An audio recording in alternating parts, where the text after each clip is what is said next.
Kaj misliš, katero je vprašanje, ki je ves čas nekje v ozadju našega programa, pa se ga niti ne zavedamo? Gregor Kosi.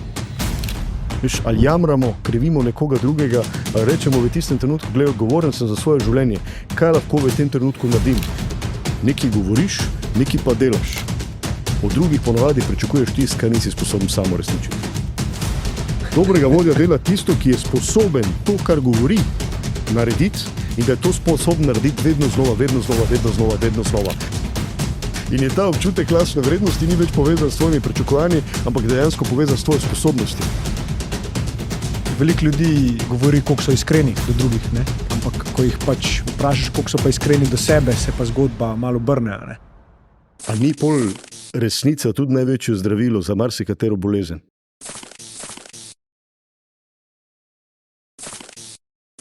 Preden greš gledati to epizodo, bi te rad spomnil, da lahko nekaj narediš zame.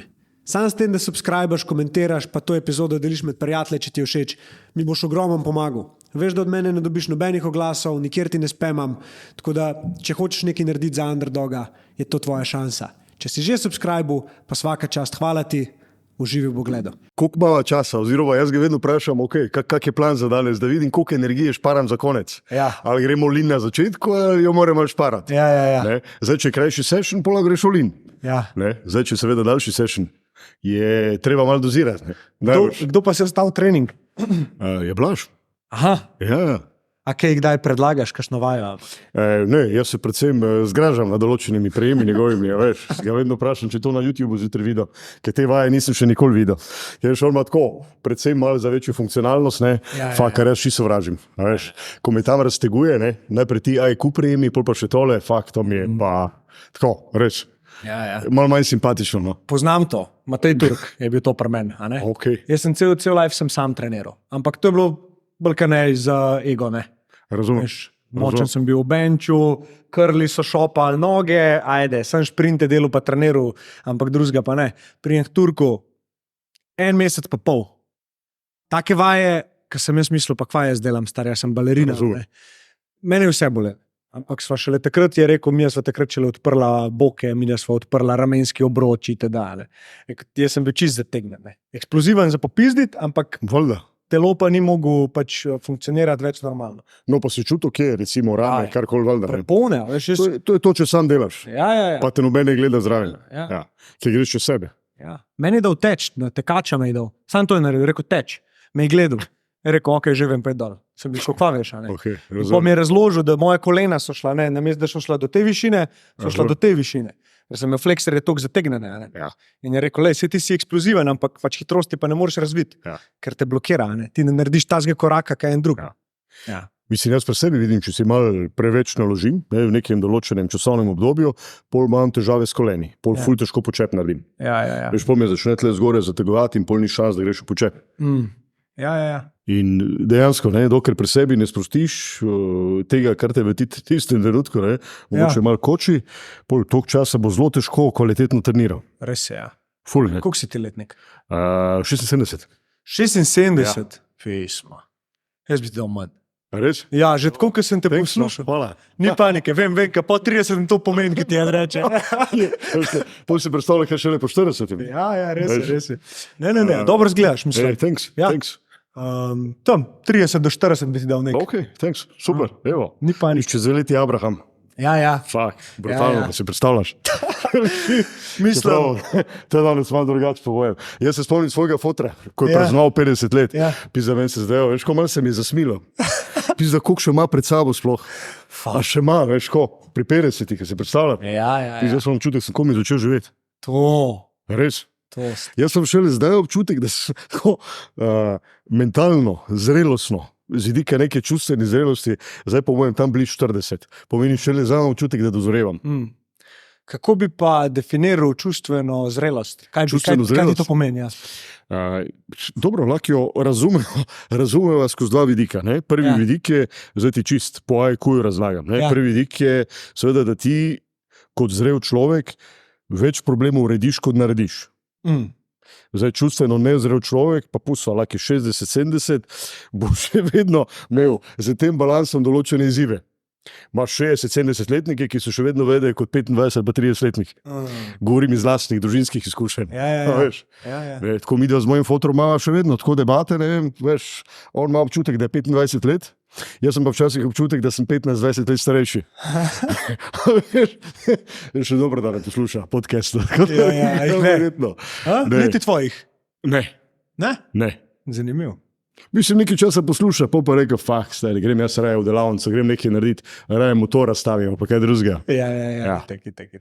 Samo več, to je ena druga generacija, ne, ki je imela neko življenjsko perspektivo in ni pripravljena iti iz tega tunela. In to te lahko v življenju, sploh v zadnjem času, ne, ko se seveda ta generacija soočamo z nekimi z malo večjo dinamiko sprememb, ga lahko to precej obremenjuje v nekem določenem trenutku, če ni sposoben, mogoče ne, veš, tega tunela ustrezno razširiti, pa mogoče tudi pogledati, obstaja še kaj drugega. Malo odpreti glavo, ne. Ja. Kako bi rekel, da to pomeni tako?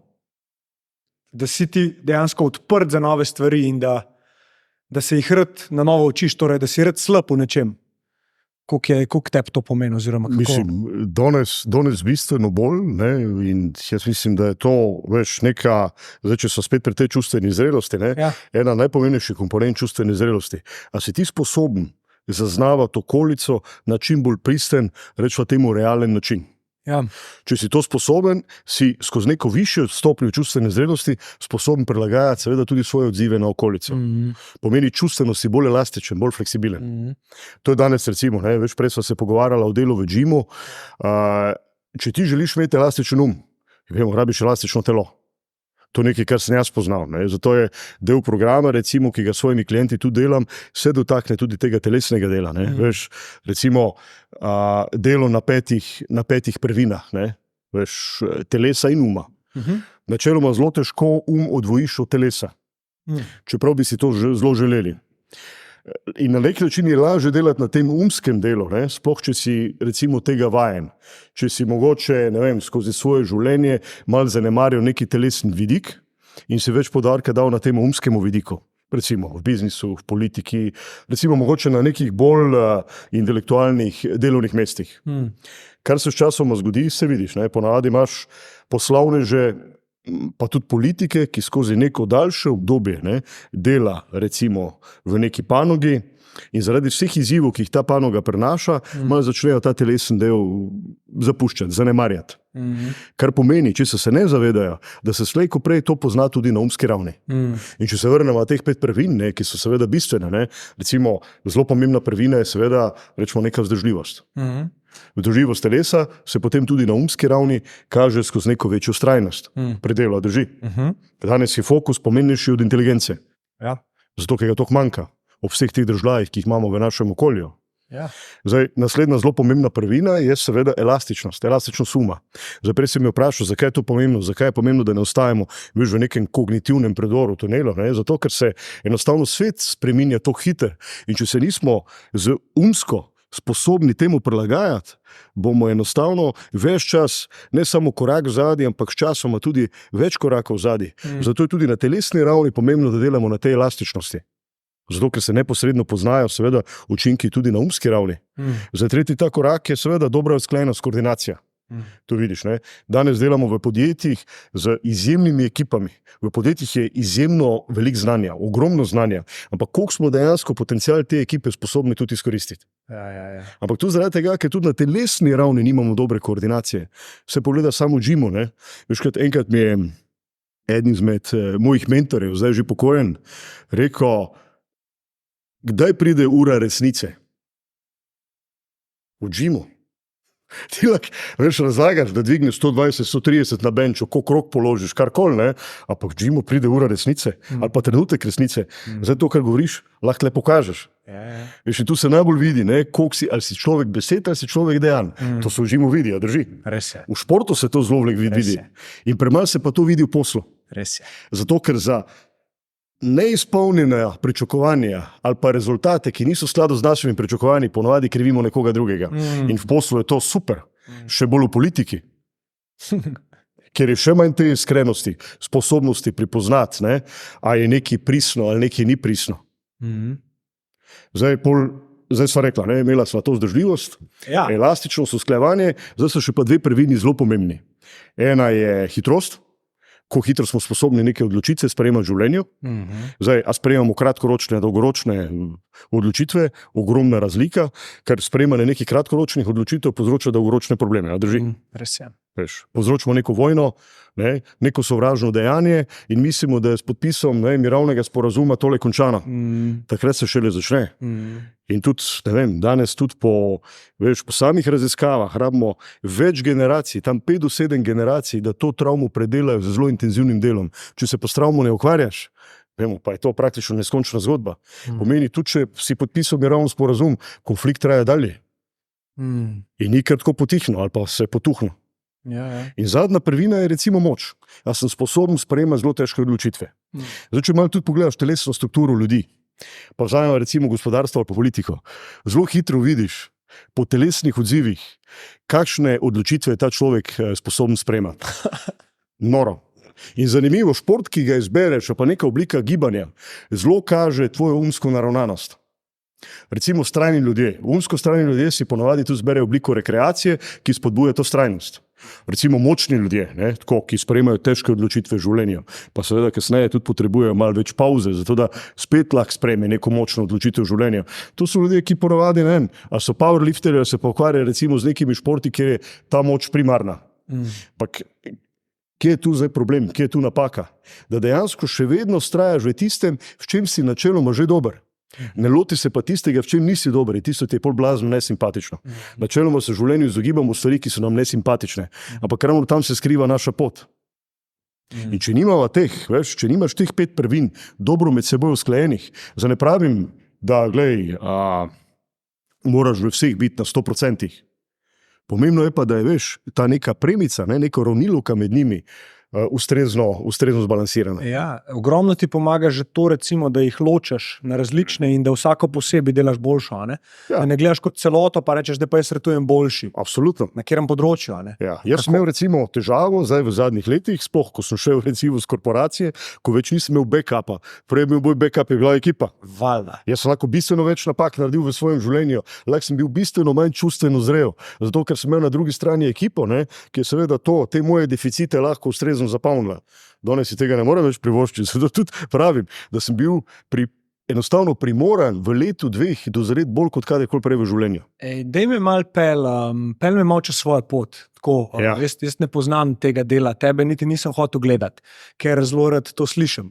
Daj me pel malo čez svojo mogoče poslovno pot, pa probi malo povezati, kako si tudi čustveno dozoreval na tem, kaj so bile neke lekcije, ki si jih spoznal. Nikoli se nisem videl v gospodarstvu. Moja primarna nekako orientacija je bila, da bi bil nekje v državni upravi in v osnovi sem zelo romantičen, idealist. To me včasih v življenju tudi tepe. Zdaj se pač učim tole handlati, seveda skozi to čustveno dozorevanje. In mi že gre malo boljše, ampak imam določene izzive še vedno občasno, glede na določene okoliščine in izzive. In videl sem se nekako v državni upravi in videl sem tole državno upravo kot nek izjemen servis ljudem. Ker sem prepričan, da če državna uprava izjemen servis ljudem, ima družba sposobnost in priložnost postati družba blaginje. In nikakor drugače. Zdaj se lahko vprašam, a je naša država tako dober servis ljudem, da imamo potencial, da postanemo družba blaginja. Sam veš, več čas se pogovarjamo, smo lahko druga Švica. Predvsem se moramo vprašati, kakšen je ta servis v Švici in kakšen je ta servis, recimo državne uprave v Sloveniji. In mislim, da tle je bistvena razlika. Je pa servis državne uprave takšen, kot je recimo tudi naša kultura, na nek način, pa drži. Ja. Veš, naše vrednote, naša prepričanja in temu primerno se to nekako materializira v realnem življenju. Ja. Glavnem, to so bile nekako moje predstave, ki so seveda bile povezane z nekimi določenimi pričakovanji. Koliko si bil to star? Ja, dejansko sem zaključil šele srednjo šolo, potem šel študirati. Že takrat? Ja. Okay. Šel študirati, takrat moj prvi študij je bil na Visoki policijski varnostni šoli. Ja. Okay. Ampak bil sem že vpisan na pravno fakulteto, na Visoki policijski varnostni šoli so nekako kasneje bili sprejemni izpiti in jaz kljub temu, da sem bil vpisan na pravo, sem še vedno sanjal v Visoki policijski varnostni šoli. In sem rekel, da če opravim te sprejemne izpite, se takoj prepišem tja. Zato, ker je bila, seveda po informacijah, ki sem imel, to zelo dobra vstopnica za državno upravo. In potem seveda te sprejemne izpite naredim in enostavno preskočim na visoko policijsko varnostno šolo. Seveda z nekimi pričakovanji, z nekimi ideali, z nekimi idejami. In potem tam začnem študirati in se je ta predstava zelo hitro začela spreminjati. Ni bilo čisto, kot sem si predstavljal. Iz neinformiranega optimizma si šel v informiran pesimizem. Ja, tako, točno to. Zdaj bom rekel, da sem bil zdaj tako, pesimistično razpoložen, ampak dejansko se ta iluzija začela razbijati. Ja. Zdaj posledica te iluzije je tako, rahlo padeš, v svojih pričakovanjih. Ja. In kaj zdaj, ampak ni bil problem v visoki policijski varnostni šoli. Tam se je nakazoval ta potencial državne uprave. Zato, ker je bilo zelo veliko kadra in seveda tudi drugih študentov, ki so prihajali, bodi si iz policijskih uprav ali pa z nekih drugih državnih organov, z namenom, da si pridobijo te točke za napredovanje, da napredujejo po teh ominoznih, kva so tile plačni razredi v državni upravi. In so seveda zgolj silom prilike rabili ustrezno izobrazbo, zato ker so seveda s tem pridobivali točke za višjo plačo. Kar mi je bilo zelo fascinantno, da so tam bili ljudje 3 ali pa 5 let pred penzijo. Najprej se mi je to zdelo full cool, wow. To so večni učenci, izobražujejo se celo življenje, ampak njegov motiv je bil popolnoma drugačen. Njegov motiv je bil višja penzija. In tam se začne ta iluzija malo tako razbijati. Je pa res, kar sem pa dejansko pridobil s to izkušnjo, je, da sem drug dan, ko sem diplomiral, dobil službo. In moja prva služba je bila v Slovenski obveščevalni varnostni agenciji. Sova. V Sovi, tako, ja. To je bila šele tako, ful zanimiva izkušnja. To je bila pa ta državna uprava na kvadrat. Tako da sem začel skozi ta del dobivati neko bolj realno podobo v državni upravi, da najverjetneje to ni neko okolje, v katerem bi lahko svoj polni potencial res izkoristil. Zdaj, ne vem, kva mi je, ampak celo življenje me nekaj žene. Nekaj imaš v sebi, kaj ne veš, kaj je. Imam nekega hudiča v sebi in tole me žene skozi celo življenje. S tem sem se nehal pretirano ukvarjati. Seveda me zanima, zato ker prek tega, ko spoznavam samega sebe, lahko tudi svojim klientom danes lažje priskočim na pomoč ali pa jim nudim neko podporo, ki jo v tistem trenutku rabijo ali pa želijo. In se potem zelo hitro, ko sem dobil to svojo prvo službo, odločil, da se vseeno vrnem nazaj na pravo. Je pa pravo bilo tako, po nekem defaultu, neka moja osnovna strast. Ampak na nek način sem imel tudi občutek, da se vračam, sicer na neko svojo strast, ko z vidika zanimanja, si pa nisem predstavljal, da bi delal v neki pisarni s papirji in tako dalje. Da bi tam prelagal papirje, hodil na obravnave, štempljal tiste papirje, bil zaposlen z nekimi tako pisarniškimi, a pa celo še huji z administrativnimi nalogami. Tako da sem tisto pravo relativno hitro tudi končal. In trenutek, ko sem diplomiral, se nisem več mogel vrniti v službo. Tako, mentalno. Fizično sem sicer bil prisoten, ob nedeljah mi je tako bilo, že zjutraj me začelo tako res črvičič v želodcu. Ampak zakaj ne? Zato, ker sem delal nekaj, kar je bilo v nasprotju z nekimi mojimi vrednotami. V nasprotju s tistim, če bi iskal recimo na odgovor, kdo sem in zakaj sem. In takrat mi je bilo seveda jasno, da rabim nekaj drugega. Takrat sem tudi dobil možnost, da opravim pravosodni izpit, tako da sem bil zelo v dilemi. Istočasno je pa takrat Lidl, Hofer, iskal kadre v Sloveniji. To je bilo v začetku leta 2005. Pojma nisem imel, kaj je Lidl, nekaj malega sem imel predstave, kaj je en Hofer, zato ker smo takrat, ker prihajam z Maribora, hodili v štacune v Avstrijo. V Lidlu nisem bil pa nikoli. In se potem, ko razmišljam o tem, seveda zdaj narediti ta pravosodni izpit ali mogoče se prepustiti in poskusiti, kako so stvari v gospodarstvu. Zdaj, če bi vedno vzela to nič ena, črno-belo, ne? Zdaj, če je bila državna uprava zame nekaj črnega, sem videl nekaj to drugo, belo nianso v gospodarstvu. Tako da neke druge opcije nisem niti videl, kot da poskusim tole. Nisem pa imel več neke predispozicije takrat, pa saj mislil, da nimam za neko SP-jevstvo, pa kaj podobnega nekim podjetniškim vodam. In takrat grem, ne bom pozabil, grem najprej gledati v Avstrijo, še enkrat grem v Hofer, da vidim, kako je vse tam, preden seveda se odločim, ali sploh dam prošnjo za službo, in pol grem v Lidl. In stopim v Lidl. Jaz sem imel občutek, da sem stopil tako v nek šotor z v največjo drevarnico, kaj si sploh lahko predstavljaš. To je bilo leta 2005, v začetku Avstrije. Ampak nekaj me je tle pretegnilo. Zdaj pod vsem tistim kaosom, ki sem ga tam zaznal v tej štacuni, sem videl nek potencial. To je mogoče to, ker sem spet romantik, idealist, mogoče pretiran optimizem v življenju. In zame je bilo tako, res jasno. In pošljem prošnjo v Lidl. In dobim takoj priložnost za razgovor za službo, grem tam so bili nekaj je bilo Slovencev, ostalo so bili Avstrijci, jaz ti svoj pič upravim tako, in oni ful nadušeni. In seveda so mi tudi povedali, kaj jih je toliko navdušilo. V glavnem v tem piču je bilo nekaj, kar je nekako prišlo tako izmeren. Zdaj, ko sem nekako, zelo spontano, ko sem razmišljal, kaj sploh povedati, kako se predstaviti. Je bil takrat moj pič, kar si želim, da spet kupci, ko pridejo v trgovino, začutijo tisto, kar smo nekoč že imeli, ko si poznal vsako prodajalko, prodajalca, ko je vsaka prodajalka, prodajalec poznala čisto vsakega kupca in je že točno naprej vedela, po kaj prihaja. Tako da on sploh ni rabo razmišljati, vedeti po policah, ampak mu je dejansko že tisto pripravlja, tisto štruco kruha. To je nekako več spet tisti feeling, kako trgovino bolj povezati z ljudmi. In na ta način sem dobil službo. Ja, to je bilo to. Kaj pa občutek, malo se bom vrnil na občutek, ki si rekel, ki si stopil noter, pa si čutil nekaj. Če bi ga mogel opisati, vem, da je težko. Kaj bi bil najbližji? Lahko ga primerjaš z enim drugim občutkom v življenju ali pa tako? Kaj je bilo tisto? Veš kaj, imam očitno neko predispozicijo, da me vleče v urejanje kaosa. Ali rečemo drugače, veš, zadnji smo se malo pohecali, kaj ti počneš, komu zdaj razlagam, dolgo in široko in enkrat spet pride tako spontano, rešujem probleme. To je to. Ja, in me pol vprašal, a rešiš vsak problem?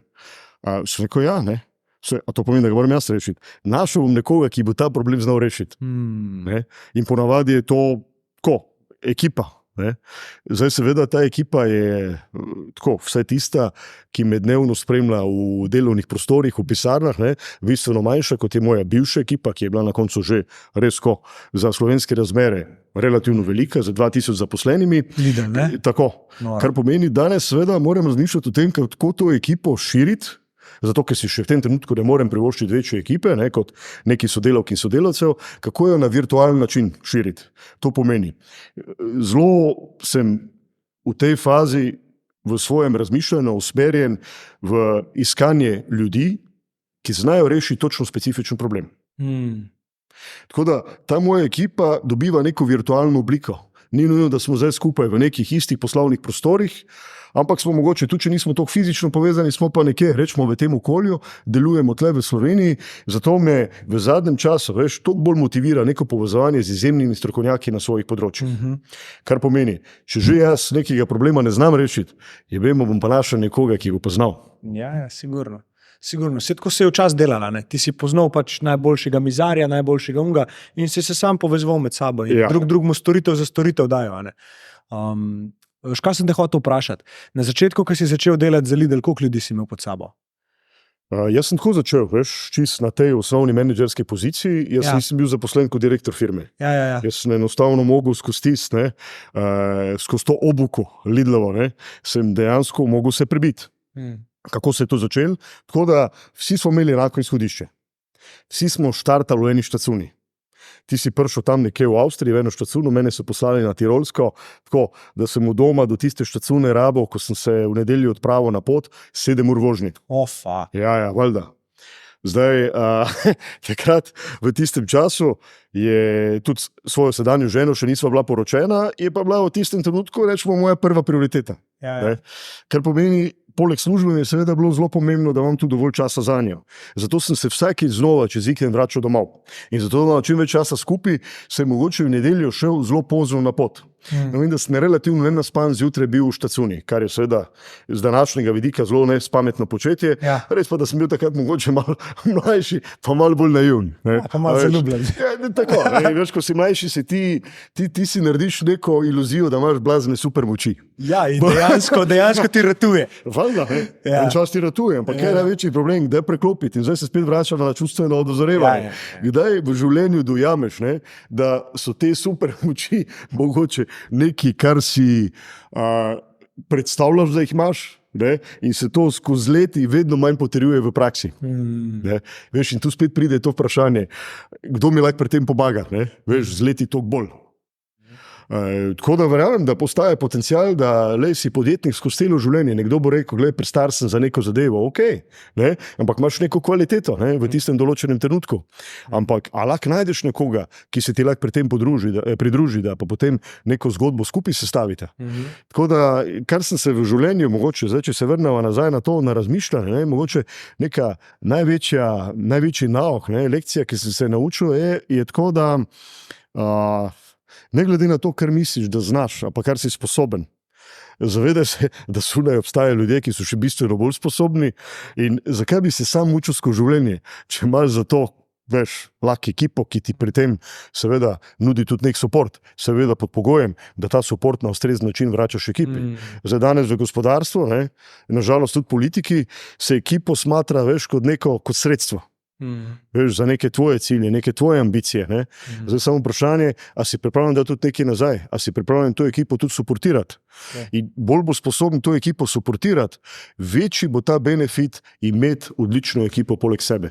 Ker kaj ti na koncu pomaga odlična ekipa, če ne najde stika z njo? Sigurno, ja. Stik pa lahko z njo, z vsakim, vse v osnovi vsakim človekom.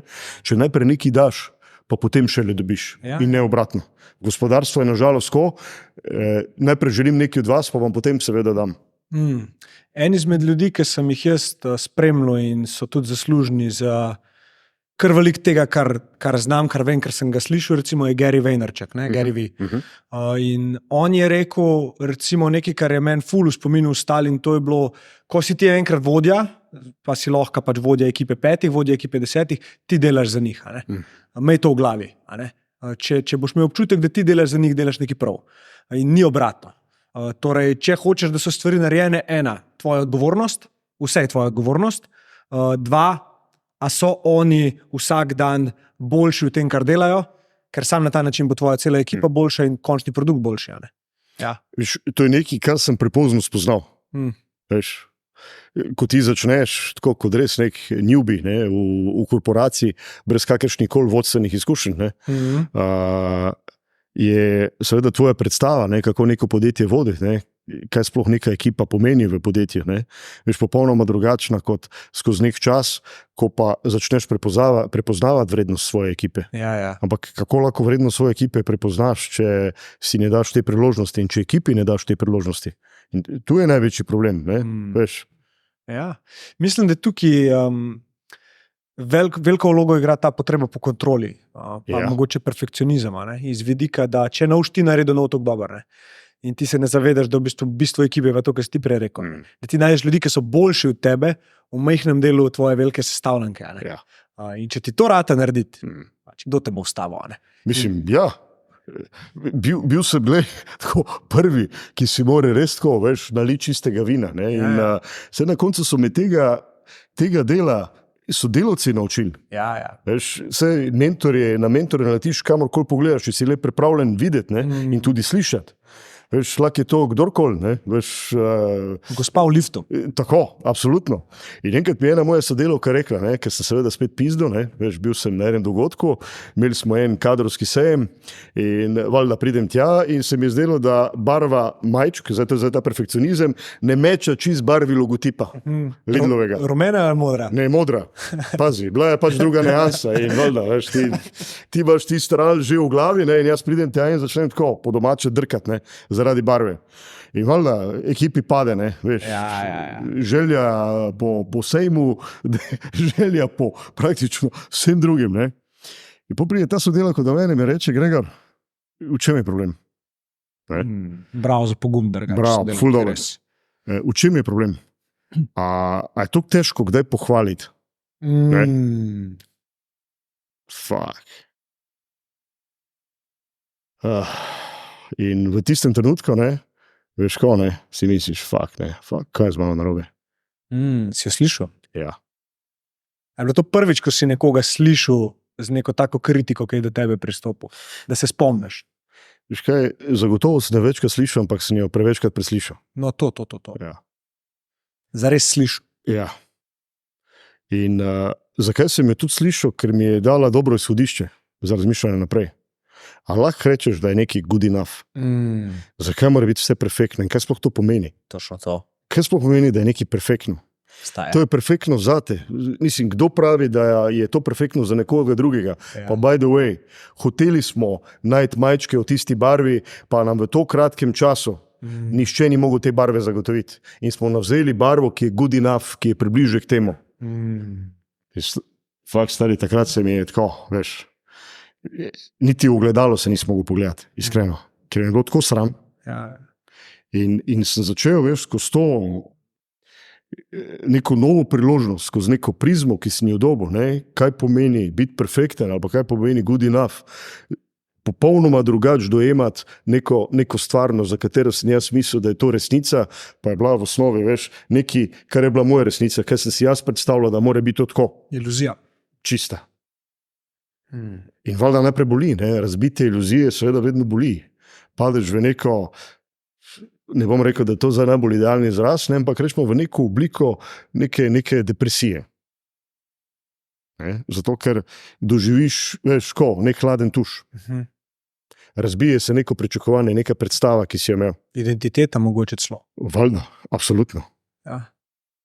In jaz mogo na nek način začeti na novo definirati, kaj za me pomeni good enough. Ja. Ampak tega nisem znal. In edina možnost, da se tega naučim, je bila seveda, da mi pri tem pomaga ekipa. Si začel poslušati. Ja. In takrat se je začelo spreminjati zelo veliko stvari. A ta sodelavka, ki ti je to rekla, si kdaj povedal, kakšen vpliv je to imel dejansko na tvoj razmišljanje potem? Se mi povedal, nisem pa prepričan, da je to slišala. Zato, ker ni bila vajena pohval. Ja. Ne, ful lepo. In jaz sem imel občutek, da ljudi hvalim, ne? Ampak oni tega niso razumeli kot pohvalo. Mogoče tudi zato, ker je sam nisem, tudi če me kdo v življenju pohvalil, ne, mi je bilo tako zelo nerodno, ne. Veš, ne, mislim. Sprejemanje pohvale, ne? Ja, veš, mogoče tudi zato, ker dobiš neko pohvalo in si zdaj ti predstavljaš, zdaj so pa pričakovanja, ne, tega človeka, ki ti je dal pohvalo do tebe, precej zrasla in to čutiš kot nek pritisk. Ja. In mogoče začneš dajati pohvale samo zato, da filaš svoj kozarček samozavesti, ki je relativno prazen, ne? Ja, da te ljudje začnejo občudovati, ker jim daješ pohvalo, jim daješ povišico, jim daješ Valjda. Ja. Mislim, vse na začetku si zelo neroden pri tem, ne? Tudi če misliš res, ne? Se pa, veš, ker je ti pohvalo tu treba znati. Ja. Lahko rečeš, lahko rečeš, da je to iskreno. Če te ljudje ne dojemajo, ne, kot nekoga, ki je dajo pohvale, a ti takoj verjamejo. Se zaupanje se, veš, spostavlja skozi daljši čas. Ni samo dovolj, da ti narediš, veš, nek akt, neko dejanje dobre volje, pa si zdaj misliš, da te bo pa cel svet videl drugače. Zaupanje se gradi skozi čas. Res je. Absolutno. In kako se to zaupanje gradi na ta način, ne? Veš, da ne dajem samo pohval, ne? Veš, ampak da ljudje znajo to pohvalo povezati z nekim svojim dejanjem, kar pomeni pohvalo treba konkretizirati.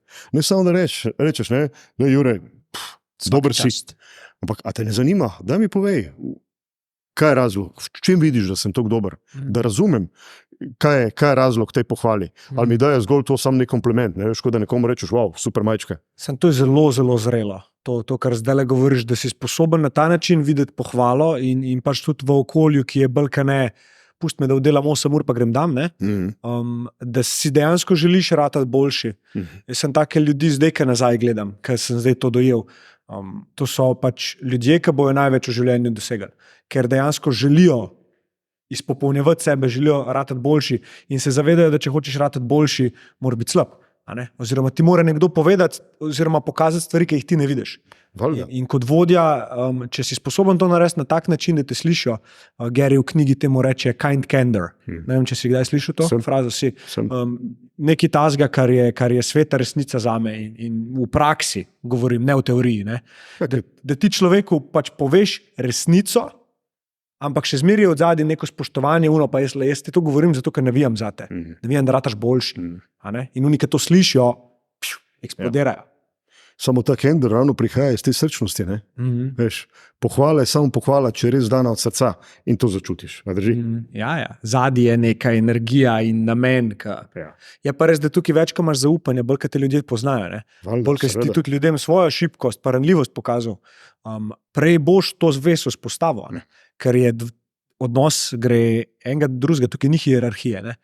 Mogoče je tvoja odgovornost večja kot od njega oziroma nje, ampak hierarhično kot človeka sta ista bitja, ker drug drugemu gledata v oči. Danes tudi, zdaj, če se navežem na to, kar si rekel, v osnovi je treba človeka naučiti dajati pohvala. Če je sam nikoli ni prejel, ji bo to zelo težko dal. In to je direktorjem, lastnikom, vodjem izredno težko narediti prvič. Sčasoma postaje lažje, ampak tisti prvi korak, ko res daš pohvalo in razmišljaš, zakaj jo dajaš, da je ekipi tudi na ustrezen način argumentiraš, zato da res razumejo, veš, da znajo to besedo povezati z nekim dejanjem. Veš, kasneje ne boš več rabo teh pohval veliko razlagati, zato ker bo ljudje začeli razumeti, ta pohvala prihaja res od srca. Zato ker ljudje znajo razmeti skozi čas, kdaj seveda vodja misli resno in kdaj ne misli resno. Veš, jaz, ko sem začel recimo v Lidlu, vemo, dobro, danes tako lahko rečem, veš, nek določen čas mi je bilo to težko priznati. Še nekaj let nazaj. Jaz sem najverjetneje bil največji absolutist, kar obstaja v firmi. Da mi malo razloži to besedo, ker nisem zakaj, če jo čisto razumem. Če ni po moje, ne bo po... Veš. Valjda, ne. Valjda, ne. Jaz sem se sicer zavedal te svoje odgovornosti, pa mogoče sem te svoje odgovornosti bil preambiciozen. Res pa je, da, pa to za ni izgovor, da nisem imel zelo veliko nekih vzorov, nekih vzgledov, ki bi mi znali pokazati drugačno pot in sem se to mogel skozi svojo bolečino naučiti. Jaz sem v 17 letih prehodil toliko hribov in dolin, veš, ki se na koncu to pusti neke posledice na tebi. Veš, bodi si, pri meni je pač to hrbet, veš, in meni je hrbtenica tako večkrat, dala neko povratno informacijo, sorry, tle nekaj ni okej. Veš, ta bolečina, tudi kot neko daljše časovno obdobje, ki ni potem več samo srčna bolečina, ampak se prenaša tudi na neko drugo telesno raven. Zdaj, če te to ne uči, v tistem trenutku te pač nauči skozi daljše časovno obdobje, zato ker ta bolečina postaja vedno večja. In edina pot iz te bolečine je pač neko priznanje, da neka tvoja pričakovanja, ki jih imaš v tem trenutku, ne ustreza neki realni sliki. To pomeni, če so rezultati drugačni ali pa ne dosegajo tvojih pričakovanj, kje boš zdaj iskal izgovor za to? Kdo je kriv za to? Kdo je za to odgovoren? In na koncu si ti. Zato vedno tudi vodjem pravim, da rezultati podjetja, rezultati ekipe so vedno rezultat njegovih trenutnih sposobnosti. Logično, ima najvišjo avtoriteto v organizaciji. In vse, kar se dogaja v organizaciji, nekako sledi te avtoriteti vodje. Za vodje seveda danes, je seveda zelo sodobno, oziroma tudi zelo trendi, dajmo poudarjati ta work-life balance. Vodja pride seveda do pisarne in reče, ekipa, pridni ste bili danes, super, zdaj pa pejte domov, da bo še ste malo z družino. On pa ostaja v pisarni. Kako bi ti lahko kot nekdo, ki ti neka avtoriteta, veš, tako na nek način, skuša sugerirati, da obstaja svet izven pisarne, sam pa tega ne upošteva, kako boš to imel resno? Spet malo, veš, to razliko, ne? Ta velik prepad med besedami in dejanji. Nekaj govoriš, nekaj pa delaš. In koliko so na koncu v neki komunikaciji vredne besede? Bore malo. Bistveno več, na koncu vse povejo dejanja. Sploh, če so to neka dejanja, ki si sledijo, ne, skozi neko časovno obdobje in se vedno znova ponavljajo v takšni in drugačni obliki. In so toliko drugačna od besed, ki jih nek vodja, ne, izrazi. To je tako, ne? Veš, nekomu rečeš nekaj lepega, pol mu pa dejansko, ne, daš ko šamar. Ja. Kakšno vrednost še imajo pol te besede? Ja, sej, zdaj si me spomnil, če bi eno stvar potegnil ven iz tvoje epizode s Klemnom, mi je ta ostala tako najbolj v spominu in se mi je tudi dotaknila, ker sem bil na sprehodu, ne. Občutil sem jo pa kot eno zelo veliko resnico in tudi o tem si govoril. V bistvu veliko ljudi govori, koliko so iskreni do drugih, ne. Ja. Ampak ko jih pač vprašaš, koliko so pa iskreni do sebe, se pa zgodba malo obrne, ne. Mislim, da je to, o čemer zdaj govoriva. Ja. Lahko je kontrolirati zunanje dejavnike pa drugim delati stvari, ampak šele, ko se not obrneš, pa se soočaš s svojo resnico, se začnejo delati konkretni premiki, ki te pol pripeljejo bliže tega, za kar si kle. Da mi malo o tem povej, kako to vidiš. Zdaj, če se nazaj vrnemo na to razumevanje, kaj pomeni čustveno dozorevanje. Ja. Ti ne moreš čustveno dozorevati brez iskrenosti do samega sebe. Veš, tako kot si sam rekel, ne, kolikrat rečemo, ja, glej, jaz sem direkten, s tem misliš, da si iskren, ne? Ampak nikoli nisi iskren, če v prvi vrsti nisi iskren do samega sebe. Kadarkoli imaš, veš, ti nek prepad med nekimi svojimi pričakovanji, ki jih imaš v življenju in med rezultati, ki so posledica tvojih odločitev in tvojih dejanj, tule priložnost, da začneš, veš, iskati to iskrenost.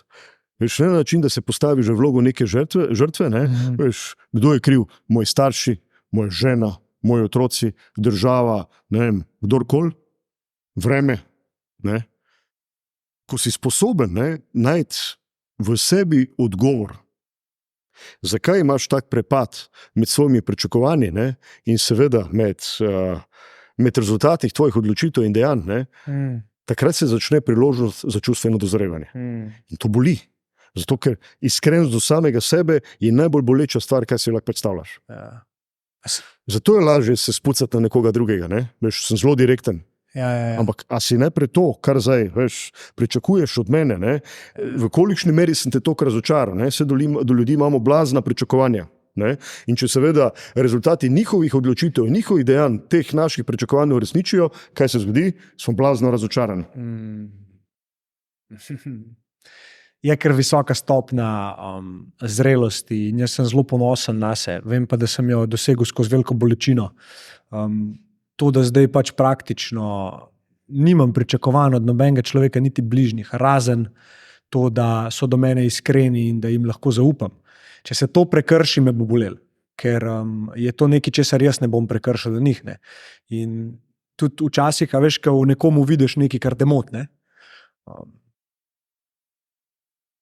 Je to eno zelo lepo ogledalo, da mogoče v sebe pogledaš, kaj delaš, kaj še nisi spucal in zdaj le vidiš in točno veš, da ti nisi nič boljši. Ne? Jaz mislim, da je to ta iskrenost do sebe. Da si ti v drugih sposoben opaziti napake, nekaj, kar te moti, ampak se zavedaš, da tudi ti tega še nisi čisto poštimo. Ne? Če pa si, pa verjetno tega v drugih ne bi opazil oziroma te ne bi zmotil. Točno. Ja. Vse to je zdaj povezano s tem našim, ne, z vlogo in to je v Sloveniji seveda zelo prisotno, vlogo teh pravičnikov. Mi vedno mislimo, da vemo, kaj je za nekoga drugega dobro. To. Veš, tudi en mentor mi je rekel v življenju, ne, je rekel, najbolj se pazi ljudi, ki mislijo ali pa vedo, kaj je zate dobro. Močna. Ja. Ali bi mogoče Toni? Je. Še z njega zdaj spoznavam skozi vaše zgodbe. In vsakeč, ko mi nekdo nekaj njegovega omeni, ena se mi uči Rusijo, pa dva mravljince začutim. In mi je lepo, kako se spomin na nekoga deli naprej, kot da je še tukaj. Tako da ful lepo. Blaž je isto stvar mi naredil in sem isto začutil.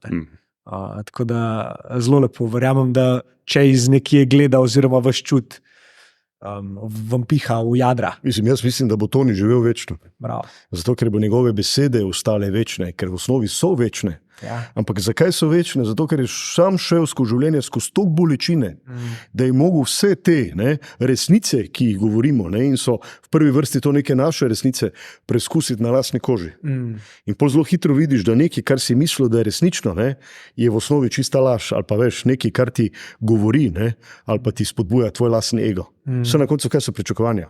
Kdo nam postavlja pričakovanja? Je jasno, ego. Veš, če bi se mi vprašali, koliko življenja se vprašaš, veš, recimo, če te drugače vprašam, kaj misliš, katero je vprašanje, ki je ves čas nekje v ozadju našega programa, pa se ga niti ne zavedamo?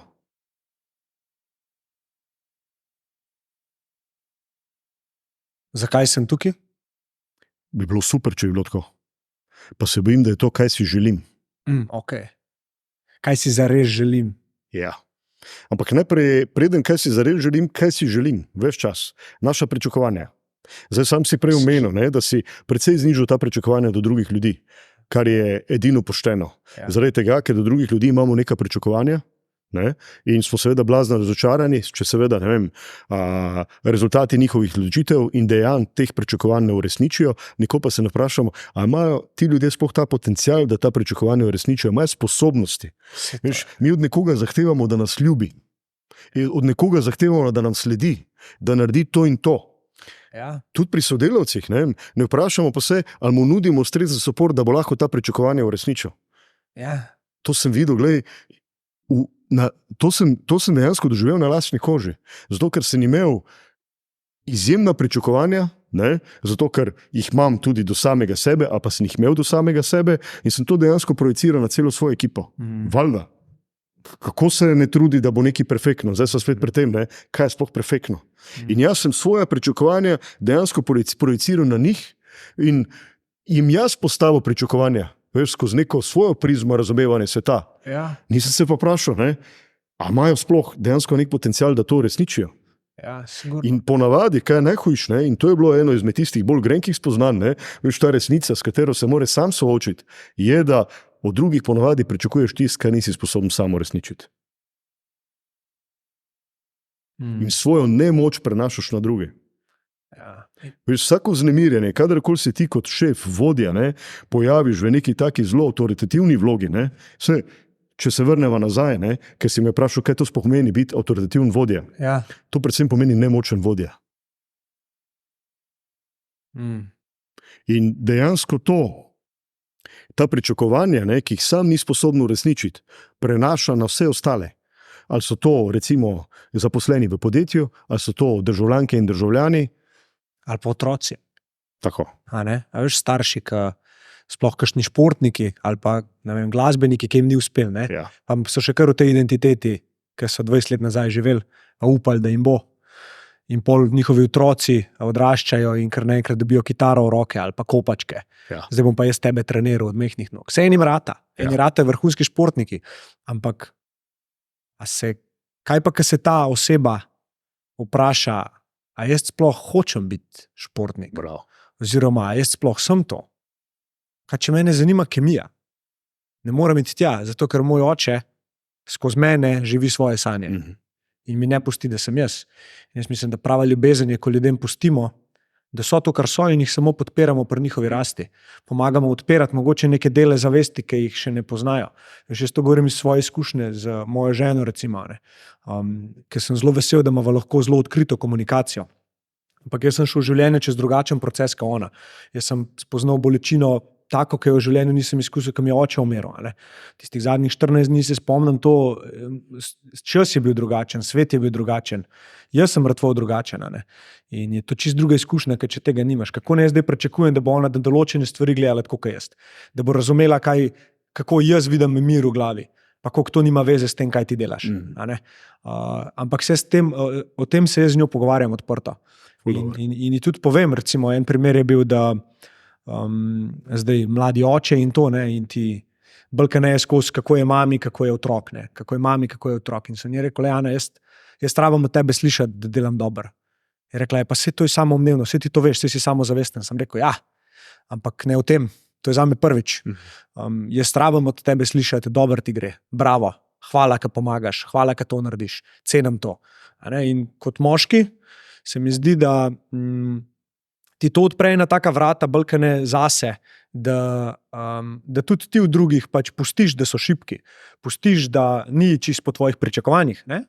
Ker jih do sebe nimaš. Tudi ti si lahko v nečem slab, ampak bod iskren. Ne pa zdaj, ko ti si že v nečem dober govor, da si slab, samo zato, da boš se pogajal, oziroma da Bog ne dej, da boš prevelik, da bojo imeli pol večje pričakovanja od tega. To je točno to, kar si prej rekel, ne? In to je bistveno boljše vprašanje, kot kaj si želim, kaj si zares želim. Ja. Ki potem se začne seveda spraševati, ne? Veš, čigave so te želje.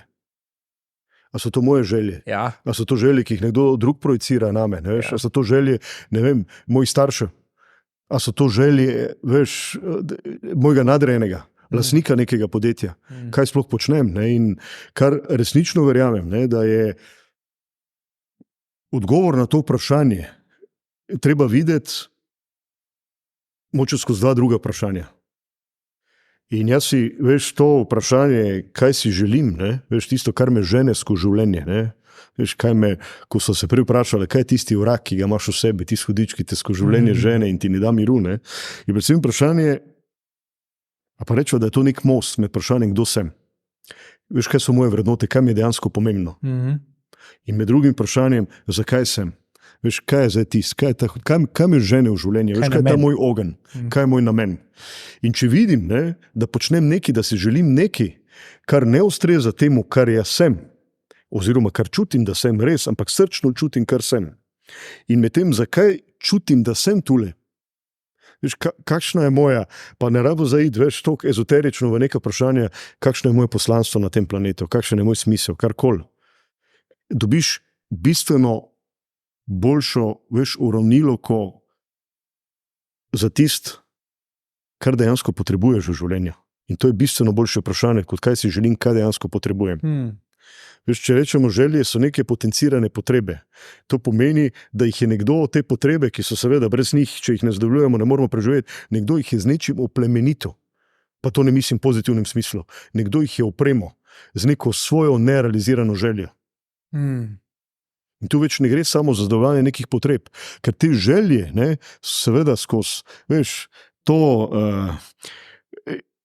ta program, skozi katerega nas je nekdo vzgajal, ali pa tako kot sem jaz rekel, veš, nastopil sem kot vodja v nekem podjetju brez kakršnih drugih izkušenj in jasno, gledal vzglede, ki jih imaš v svoji neposredni bližini in ti vzgledi niso bili najbolj, najbolj učinkoviti, zato ker rezultati, ki sem jih imel skozi seveda ta pogled nekega vodja, ki misli, da vse zna, ne, veš, neke vloge nadočeta v neki organizaciji, ne, ki ne dopusti popolnoma nič, veš, da se kakršna koli odločitev v podjetju sprejme, če ne gre čez njegovo mizo. Veš, to je ta obsesivna kontrola, veš, ta mikromanagement. Ampak kaj je posledica? Mikromanagement je absolutna posledica strahu. Pa nesigurnosti. In to, kar si prej omenil, tako nesigurnosti, občutka izgube kontrole. Ja. A si v tem obdobju, ko si bil v Lidlu, kdaj bil mikromanager, oziroma je bil to del? Mislim, to je bil moj osnovni program v začetnih letih, absolutno. Kdaj bi rekel, da se je ta programček začel razbijati? Kaj se je zgodilo? Oziroma, kaj si začel delati drugače? Mogoče spomniš? V življenju je lahko tako, ali imaš en res tako zelo traumatičen dogodek, ki te res zadane in se zavedaš, da se ne moreš vrniti na tisto, kar je bilo predtem, ali pa je teh dogodkov malo več. Pa malo manjši, da so. Kar sem doživel v vseh teh letih, zato ker je podjetje seveda z leti raslo, je tudi precej tako žalostni zgodb stisk, ki so jih doživljali člani, pripadniki moje ekipe. In skozi te stiske sem se spraševal, v kolikšni meri sem k temu prispeval. A mi daš en primer lahko?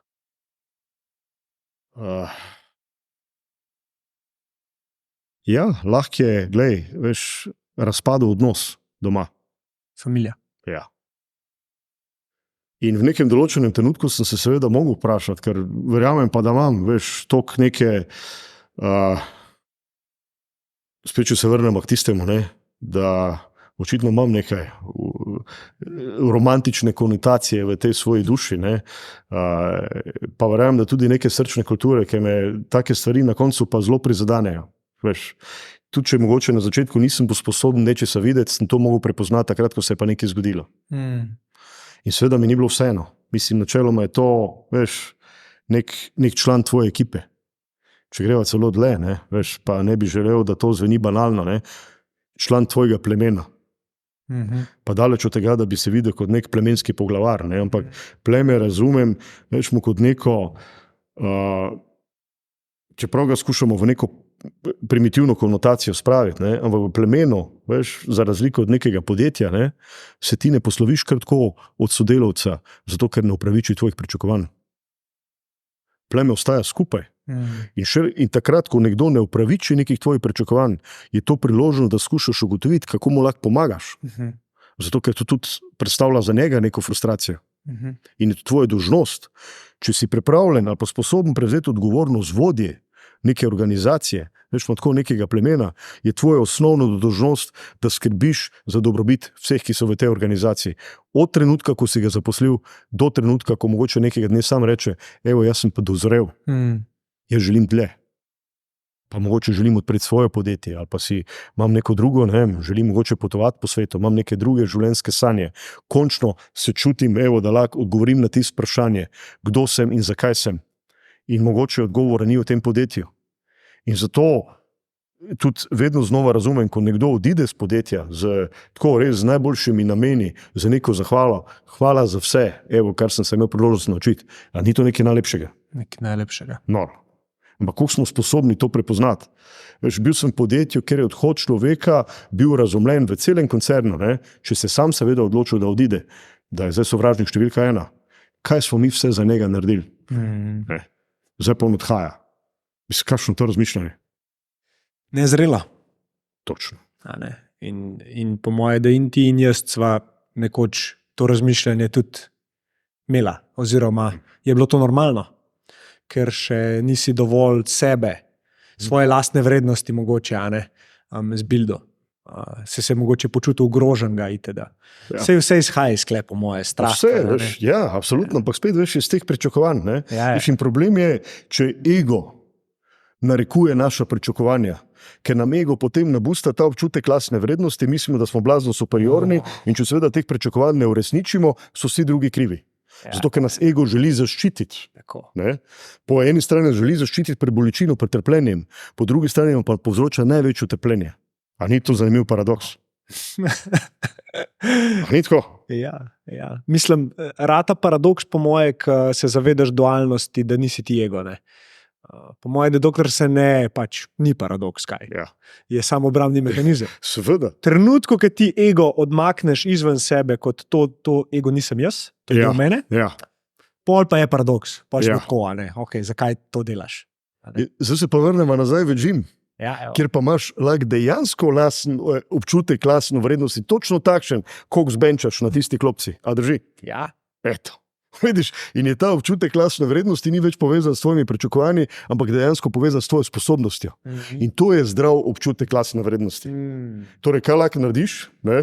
Ko ti ego malo nagaja v življenju, imaš seveda dve opcije.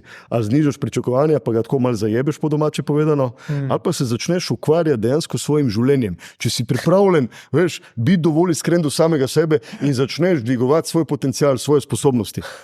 Veš?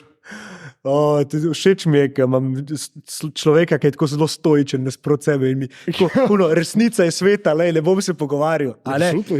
Ker edini način, da ti sploh lahko napreduješ v življenju, je, da upoštevaš resnico. Resnica je vedno premik naprej. Vedno. A ni pol resnica tudi največje zdravilo za marsikatero bolezen? Ja. In prej smo sposobni biti iskreni do samega sebe, prej smo sposobni sprejeti to resnico, večja je verjetnost, da nam bo v življenju marsikaj prihranjeno. Resnica. Ja. Tisti trenutek mogoče zelo boli, je pa na dolgi rok to najbolj učinkovito zdravilo. Zakaj se po tvojem mnenju pol večina ljudi resnice toliko boji? Strah. Zato, ker ne vemo, kaj je na drugi strani vrat. Zato, ker nas tega nihče ni naučil. Zato, ker se moramo vprašati, a so naši starši bili iskreni, a so naši učitelji iskreni, a so vodje v podjetjih iskreni, a so politiki iskreni. In kako biti iskren v svetu, ki je neiskren? Wow.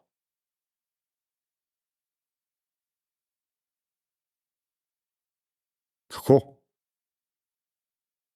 Nimamo pa druge opcije. Mislim, da tako, da zdaj sem začutil, da je tak večji namen, ki je tudi nama skupen mogoče, da širimo zavedanje tega, o čemer se pogovarjava. In ko take stvari slišim, dobi me en zelo lep zagon ali pa potrditev, ki mislim, da jo ne rabim, zakaj delam to, kar delam. Ko mi ljudje vprašajo, zakaj imaš podcast, na začetku je bil moj odgovor čist preprost, zato ko v tem uživam. Zdaj že čutim malo odgovornosti, ki se je veselim. In ta odgovornost je do vseh poslušalcev, da tukaj na tej platformi govorimo resnico, da tukaj na tej platformi želimo ljudem dati možnost, da si pomagajo sami. Ne da pametujemo, kako jim bomo mi pomagali. Ker na koncu dneva vsak človek mora iti čez svojo pot. Če pa lahko sliši že pri mladih letih take pogovore in jim verjame in jih vzame za svojo resnico in dela na sebi. Pri 30 letih so to taki bojevniki. In prav z užitkom gledam 20-21-letnike, ki jih imamo v ekipi, ki pridejo k meni po neko mentorstvo, neke nasvete, ki jih ne dajem. Kako skozi leta pol dejansko vidijo, da so v bistvu, da je vse v njih, da sami pač sebe klestejo ven iz enega lepega kamna. Ne? In da v bistvu je to res lepa prispodoba. No? Se pravi, če si predstavljava, kako nastane kip, ne? Iz nekega neizbrušenega gmote skale in kaj ostane, je ti. Ja. In da to se zgodi, ti ne dodajaš, ampak odvzemaš stvari, ki so ti jih drugi dali, programirali, laži, ki so ti jih drugi povedali, zgodbe, iluzije, pričakovanja, ki si jih dobil. Sem bil pri Mateju ne pri Mateju, v bistvu dostikrat sem bil pri Mateju na meditacijah, ki sva šla, ne? Tudi ti verjetno. In mi je zelo pomagalo to, da sem dojel to čisto preprosto filozofijo življenja, da v bistvu vse, kar rabim, imam, v bistvu imam preveč. In zdaj moram ta preveč odstranjevati, da se vrnem k sebi. Bravo, ampak ali ni to zanimivo? Ne? Veš, če gledava ta svet, ne, in ga vidiva seveda v neki materializirani obliki, krasni avtomobili, jahte, hiše, steklene zgradbe in vse ostalo. Kako je zanimivo, ne, da si v tem materialnem svetu, ne, želimo stvari, ki jih nimamo. V tem svojem lastnem svetu pri sebi smo pa zadovoljni s tistim, kar imamo. Veš? In veš, koliko, pa tudi sam, zato mogoče lažje o tem govorim, sem bil med temi, ne, ki mislimo, da veš, znamo dovolj.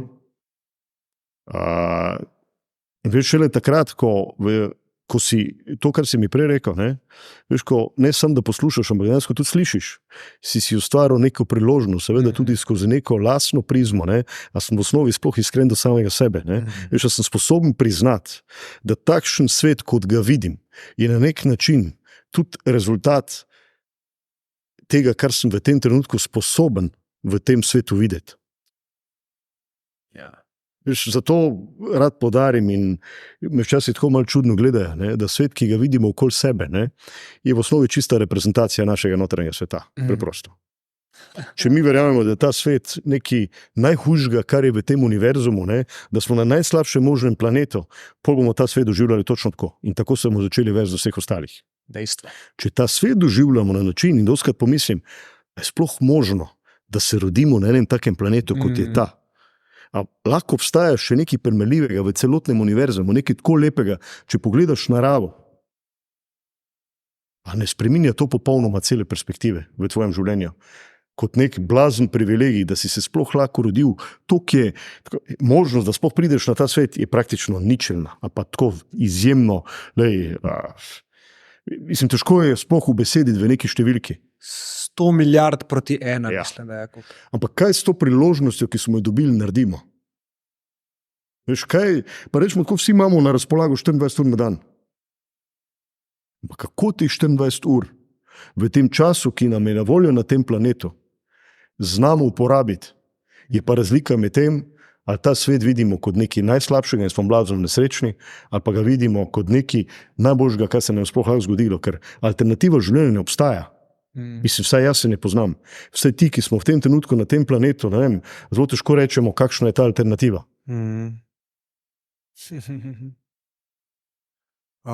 In kaj, Jure, na koncu, kaj iz te priložnosti naredimo?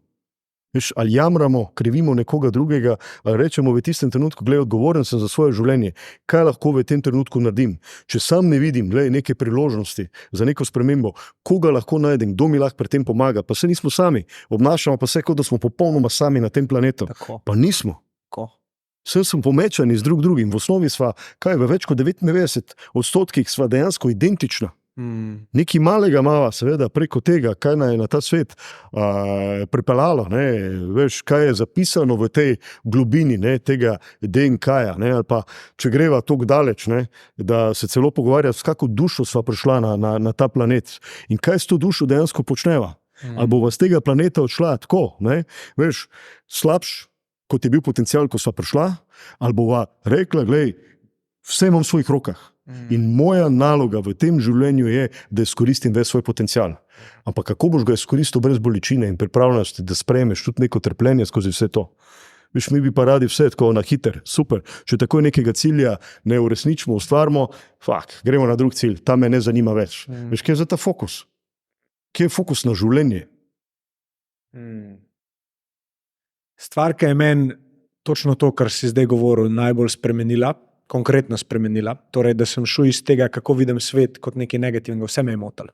Kako on igra kitaro, kako je oblečen, kakšna frizura ima on, kaj je ta smotana, to, a ne. V to, da sem dejansko začel lepe stvari opažati, je to, da sem se nehal pritoževati. In to sem prebral od Markusa Aureliusa, ki sem začel malo stoike študirati. In sem noter videl tako. Vse mi je bilo zelo jasno, lepo, ampak jaz nisem bil vzgojen v disciplini. Zame je disciplina zelo težka.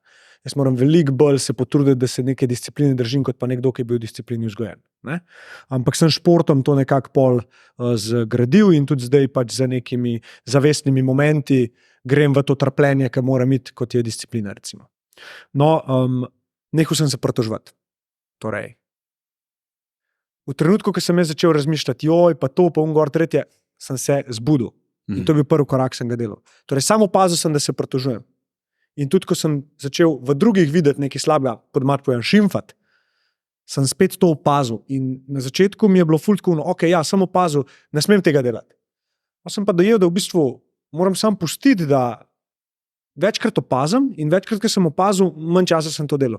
In v roku 2 let, 3 let praktično zgine. Se reprogramiraš. Ne? Edino, kjer zdaj še se to aktivira, pazi zdaj, so reality šovi. Kaj to pomeni? Če gledam z mojo ženo reality show, Big Brother, kar pol tazga, pa ne gledava več neki tazga, ampak Bachelor ona gleda, to ameriško varianto. Razumem. Tam se pa aktivira ta majmun v meni. Je pa kva pa takle dela, kako bo ta sploh deca dubla, itd. Ampak pustim, da pač je, da so možgani na avtopilotu in ne gre v čarab ven.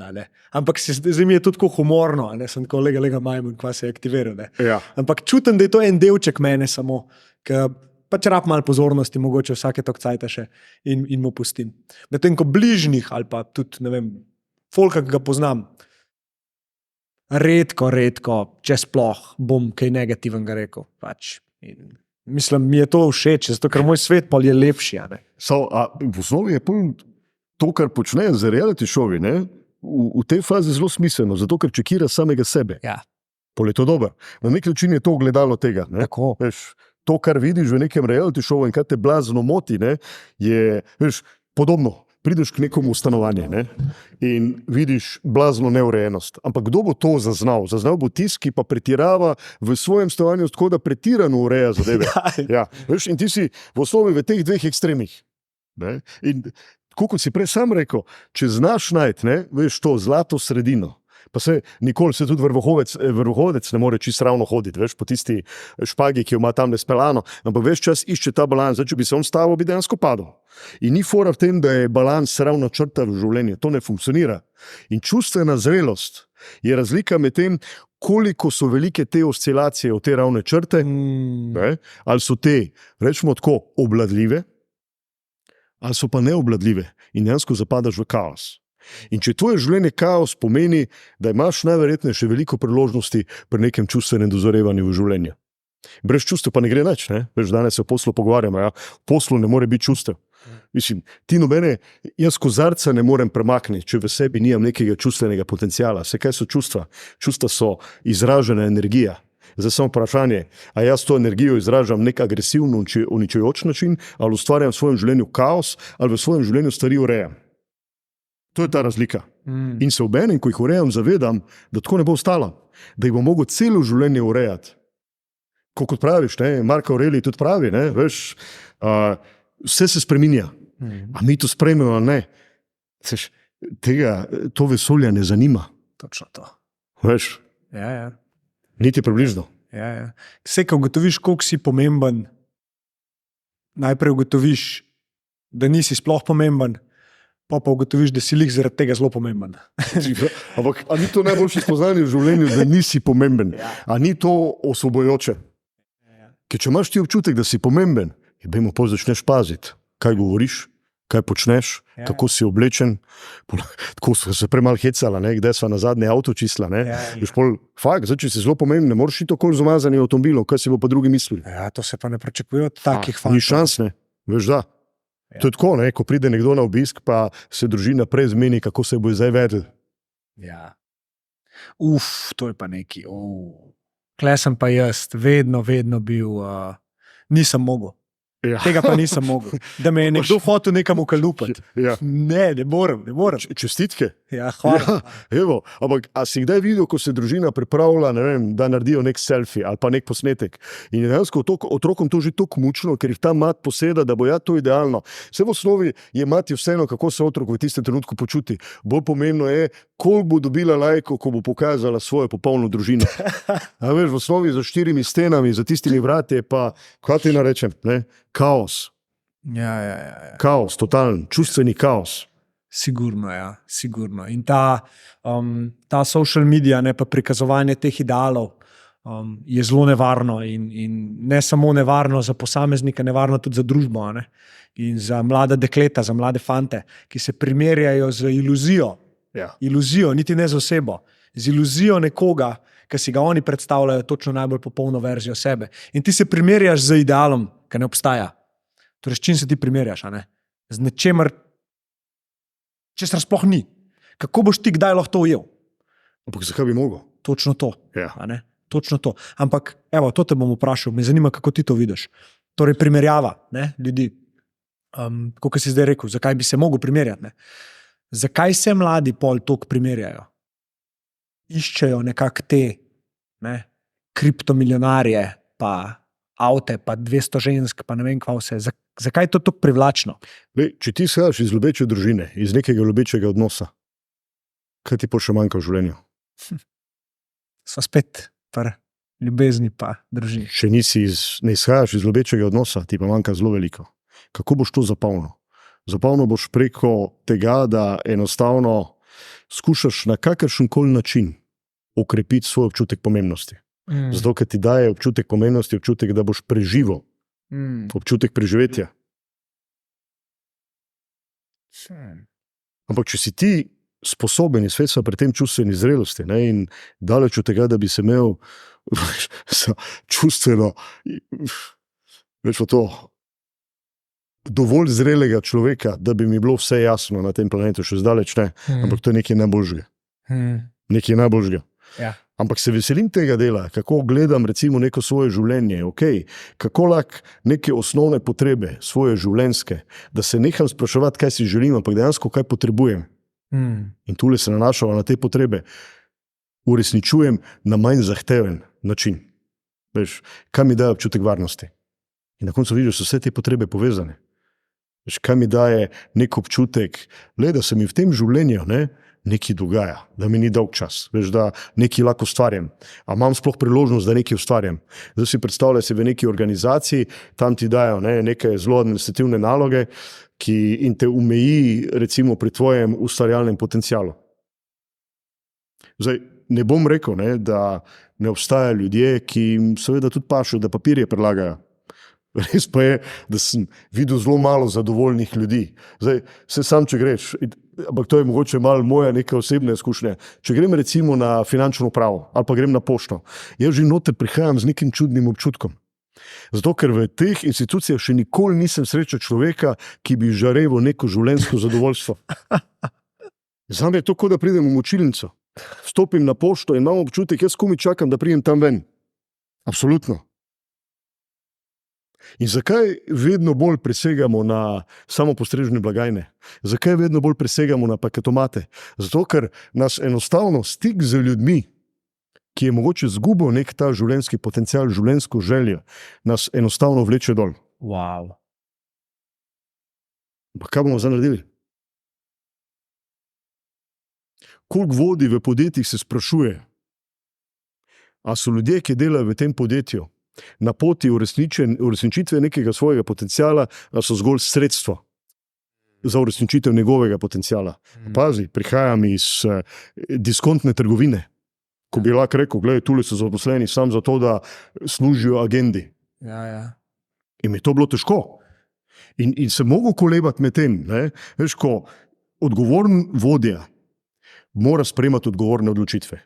Zdaj sprejemanje nekih kratkoročnih, sečnih odločitev ni odgovorno sprejemanje odločitev. To niso odgovorne odločitve, zato ker srednje dolgoročno ustvarjajo več problemov, ki postajajo samo še večji. In kaj pomeni dobro uravnotežiti odločitev v nekem podjetju? Pomeni, da upoštevaš vse deležnike. To je lastnika, ker če ne boš seveda upošteval lastnika, te bo slej ko prej odstrana iz tega okolja. Istočasno, da upoštevaš rečemo to, izredno pomemben dejavnik, da podjetje sploh deluje, to so naše stranke, naši naročniki, naši kupci. Zaposleni, ki so dejansko najpomembnejši dejavnik v vsem tem. Dejstvo je pa, da ne more biti edini. Veš, danes tudi z vidika nekega razumevanja skozi politiko, veš, kaj bi moglo podjetje zasledovati. Manjka včasih to razumevanje, da si kot vodja v relativno, tako po domače povedano, zajebanem položaju. Zato, ker moraš ves čas pri vsaki odločitvi gledati, da vse te tri deležnike na enakovreden, enakomeren način ustrezno uravnotežiš. Zdaj, imamo še enega zraven in to je okolje. Skozi neko družbeno odgovornost prihaja še nek dodaten faktor, kar pomeni tem trem dejavnikom, ki sem jih omenil, se pridružuje še četrti. In to je okolje. Zelo pomembno in hvala Bogu. Zdaj pa kako vsako odločitev v podjetju uravnotežiti na ta način, da bodo vsi štirje zadovoljni? Ja, in tukaj sva pri razumevanju. Tako da ti razumeš njih in oni tebe. Clarity, jasnost, ne? Ja, in vsi moramo tudi razumeti, da, veš, ko se pogovarjamo o dobičkih podjetjih, o nekem profitu, to vidimo kot največje zlo, kaj je možno, ampak v osnovi osnovni namen vsakega podjetja je maksimiziranje dobička. Zdaj samo vprašanje, ali maksimiramo ta dobiček na škodo katerega izmed teh deležnikov. Ja. Če je temu tako, pol bi rekel, da to podjetje najverjetneje ni na poti, ki mu omogoča dolgoročno preživetje. Ampak kako to doseči, da vsi ti štirje deležniki seveda razumejo to zahtevnost nekih odločitev v podjetju, predvsem na ta način, da si izredno transparenten pri tem. Da zaposlenim razložiš, zakaj v tem trenutku ne moramo dvigati plač. Zato, ker je pred nami izredno pomemben investicijski cikel, ki jim bo pa dolgoročno omogočil, da bomo lahko te plače dvigovali. Da lastnik razume, zakaj je v tem trenutku, zato da ekipo, ki je z nami že toliko in toliko let, obdržimo, ne samo znotraj podjetja, ampak enostavno, da ostaja motivirana, da ostaja zavzeta, da bo mogel v tem trenutku malo pozabiti na te svoje privatne interese, če želi, da to podjetje dolgoročno funkcionira. In to je težko. Veš, mi si vsi mislimo, sedemo se na kavč, pa mislimo, da smo boljši selektorji od onega, ki je tamle. Vsi mislimo, da lahko sprejmemo najboljšo možno odločitev. Ampak koliko od nas je pripravljenih in sposobnih prevzeti za to odgovornost? Ja. Zelo malo. Ja, In klej je en lep pogled na vodstvo, pa kdo sploh je pravi vodja, oziroma komu bi jaz zaupal vodstvo. Ja. Jaz bi takole rekel. Vodstvo bi zaupal tistmu, ki ima iskreno rajš ljudi kot moč in občutek vladanja, oziroma ne vem, kako bi temu rekel. Power, v angleščini je zelo lep tak izraz. Torej, nekdo, ki po naravi želi služiti ljudem, Bravo. in ne nekdo, ki želi vladati. Zdaj, če pogledamo zgodovino, Absolutno. veš, Mislim, zdaj, preko si me vprašal, mogoče ti lahko dam še boljšo v tem trenutku, skozi ta najen pogovor, definicijo, kaj pomeni biti vodja, takšen, kot sem bil na začetku. čudovito. Predvsem to pomeni slab vodja, Ja, neučinkovit vodja. neučinkovito. In lahko rečem, da sem bil zagotovo od 17 let, zagotovo več kot tretjino tega časa slab vodja. Z današnje perspektive, skozi oči danes. Ja. Pa takrat se tega nisem niti zavedal. In tudi, če ne bi bilo te tretjine, a bi bil danes dober. Ne, Ne. zagotovo ne. Tako da. Ne, zagotovo ne. Ampak, veš, zakaj si slab vodja? Zato, ker misliš, da če boš podjetje vodil skozi nek mikromanagement, tako da imaš popolno kontrolo, misliš, da boš to kontrolo obdržal. Ampak spoznanje, ki sem ga imel po 17 letih, je bil to, da sem šele takrat dobil občutek kontrole, ko sem vedel in se zavedal, da imam ekipo, ki je sposobna narediti karkoli. Takrat sem pa začel mirno spati. In me ničesar več ni bilo strah. In ne glede na to, kakšen je bil izziv, pa vemo, da je vmes vse gospodarstvo bil precejšen izziv povezan z tole pandemijo, jaz se jih nisem ustrašil. Čeprav sem se zavedal, da bo to prinašalo seveda neke določene omejitve, čez katere bomo mogli iti na ta način, da se mogoče razumevanje tega, kar se pravzaprav dogaja, in kako skozi to razumevanje preživeti, da bomo mogli verjetno biti bolj iznajdljivi kot kadarkoli prej v preteklosti. Na način, da iščemo prave rešitve, da spet sprejemamo te odločitve skozi prizmo vseh 4 dejavnikov. Spet, kaj to pomeni za kupce, kaj to pomeni za zaposlene, kaj to pomeni za lastnika in kaj to na koncu pomeni z vidika neke družbene odgovornosti. Veš, da ne zlorabljamo tega, kar se v tistem trenutku dogaja, za neko lastno korist, ampak da predvsem gledamo, kakšne odločitve moramo v tem trenutku sprejemati, zato da tudi nekega dne, ko bo to mimo, ko bo tega konec, lahko uspešno in ustrezno naprej delujemo kot podjetje. In to nam je uspelo. Za razliko od marsikaterega podjetja, ki mi še danes govori, Gregor, po koroni se je vse spremenilo. Ja. Ampak zakaj? Kakšne odločitve ste v tistem trenutku, ko je bilo to pomembno, sprejemali? Recimo gostinci. Zakaj je danes tako težko najti kader v lokalih? Zaradi tega, ker takrat, ko je zagustil, že prvič, pa še nihče ni vedel, kaj pravzaprav prihaja, so odpustili določeni lokali večino ali pa celoten svoj kader. Zdaj si predstavljaj, kaj se v človeku, ki je verjel, da ima lastnik najboljše namene, v tistem trenutku zgodi. Prvič, ko zagusti, te odstranijo iz sistema. Sorry, it's only business, ne? Kako lahko takemu človeku zaupaš? In kako lahko zaupaš takemu okolju? Veš, ker nimamo samo šefi, vodje pričakovanj do naših zaposlenih, pozabljamo, da imajo tudi oni izjemna pričakovanja do nas. In spet sva pri tem besede, dejanja in neka doslednost vodje. Kaj dela dobrega vodje? In kdo za koga dela? Točno. Dobrega vodja dela tisto, ki je sposoben to, kar govori, narediti in da je to sposoben narediti vedno znova, ne glede na to, koga mora to boleti, ampak da ekipi dokaže, da so si izbrali pravega vodjo. Na način, se na koncu ti ekipa da legitimacijo, ali si lahko njihov vodja. Tu, če imaš ti to v nazivu, na pisarni, kjerkoli, ali pa voziš maljači avto od nekoga drugega. Ekipa bo odločila, ali boš tudi vodja ostal. Preprosto. Tako mora biti. To je edino, kar je naravno. Kako ta planet deluje, kako narava deluje. Ne moreš izsiliti, ne moreš delati zoper neko višjo silo. In kaj je višja sila? Spet, če zdaj spet dodava to romantiko, je na koncu ljubezen. Zadnjič me je ena tako prijateljica vprašala, Gregor govori zelo veliko o ljubezni, to je zelo nevadno. Bravo. Se ne počuti šibkega. Kako se lahko počutiš šibkega, ko govoriš o ljubezni, če je ljubezen najmočnejša stvar in najmočnejša sila na tem planetu. Pa ne samo planetu, ampak v vesolju. Kako se lahko počutiš šibkega, ko govoriš o ljubezni? Ti ne moreš govoriti o ljubezni, ker si šibek, ker te je preveč strah, da bi ljubil. Preveč te je strah, da bi ljubezen tudi sprejel. In v organizaciji velja enako. Popolnoma enako.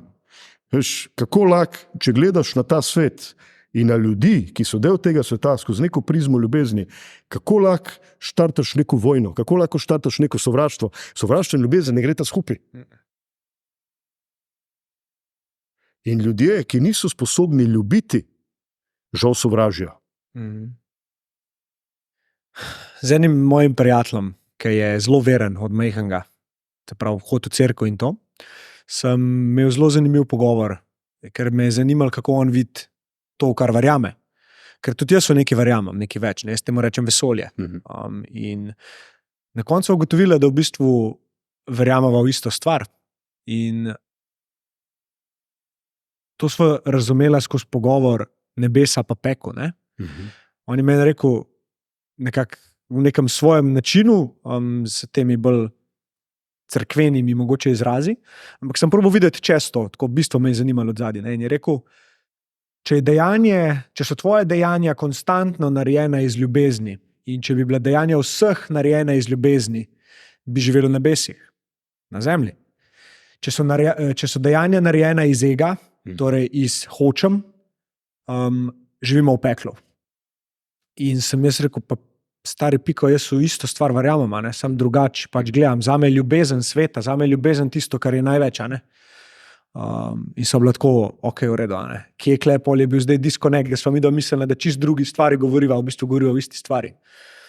Če pridemo do bistva. Ne? Absolutno. Pa kaj je vstopnica iz pekla, v katerem smo se znašli? Iskrenost. Dostikrat se pogovarjamo o tem, kaj pomeni sreča. Veš, Nietzsche je rekel, ne? Sreča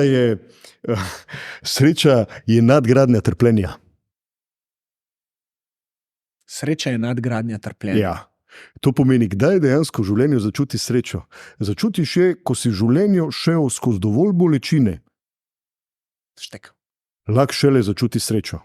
A če rečemo drugače, zdaj malo bolj mehko definicijo, rečemo, da sreča je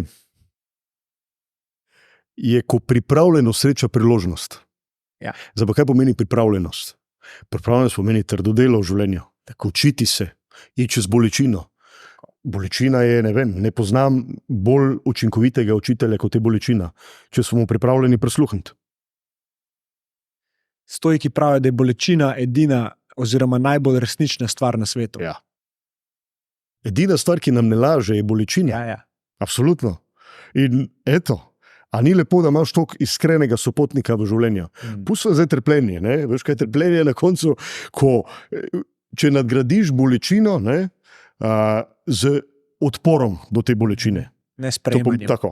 Ja. Manj, ko si pripravljen sprejeti to bolečino v tem trenutku kot nekega učitelja, kot neko priložnost, da nekaj v življenju spremeniš, bolj bo v življenju trpel. In kaj potencira to trpljenje? Spet sva pri ego. Ker ego ni pripravljen sprejeti trpljenja. On ne, ampak ti boš trpel namesto ega. Zdaj, kakšen sopotnik je pol ego v življenju? Da tebi povzroča trpljenje zato, da se ga sam izogne. En lepa glede pričakovanj, ker tudi klene noter pašejo spet, ne, sej, ego. Da so pričakovanja v bistvu pogodba, ki jo ti podpišeš sam s sabo, da boš nesrečen, dokler se ne uresniči to, kar v tej pogodbi piše. Ja. Vse tako, ko si rečemo, le sam to, evo, ko pa imel, spet nekaj materialnega, ponavadi rečemo, ne rečemo tako, srečen bom takrat, ko bom našel ljubezen svojega življenja, ampak v osnovi imaš pred sabo. Zdaj samo vprašanje, ali si sposoben prepoznati to ljubezen, kakšno so tvoje pričakovanja, ali si sposoben sploh prepoznati ljubezen.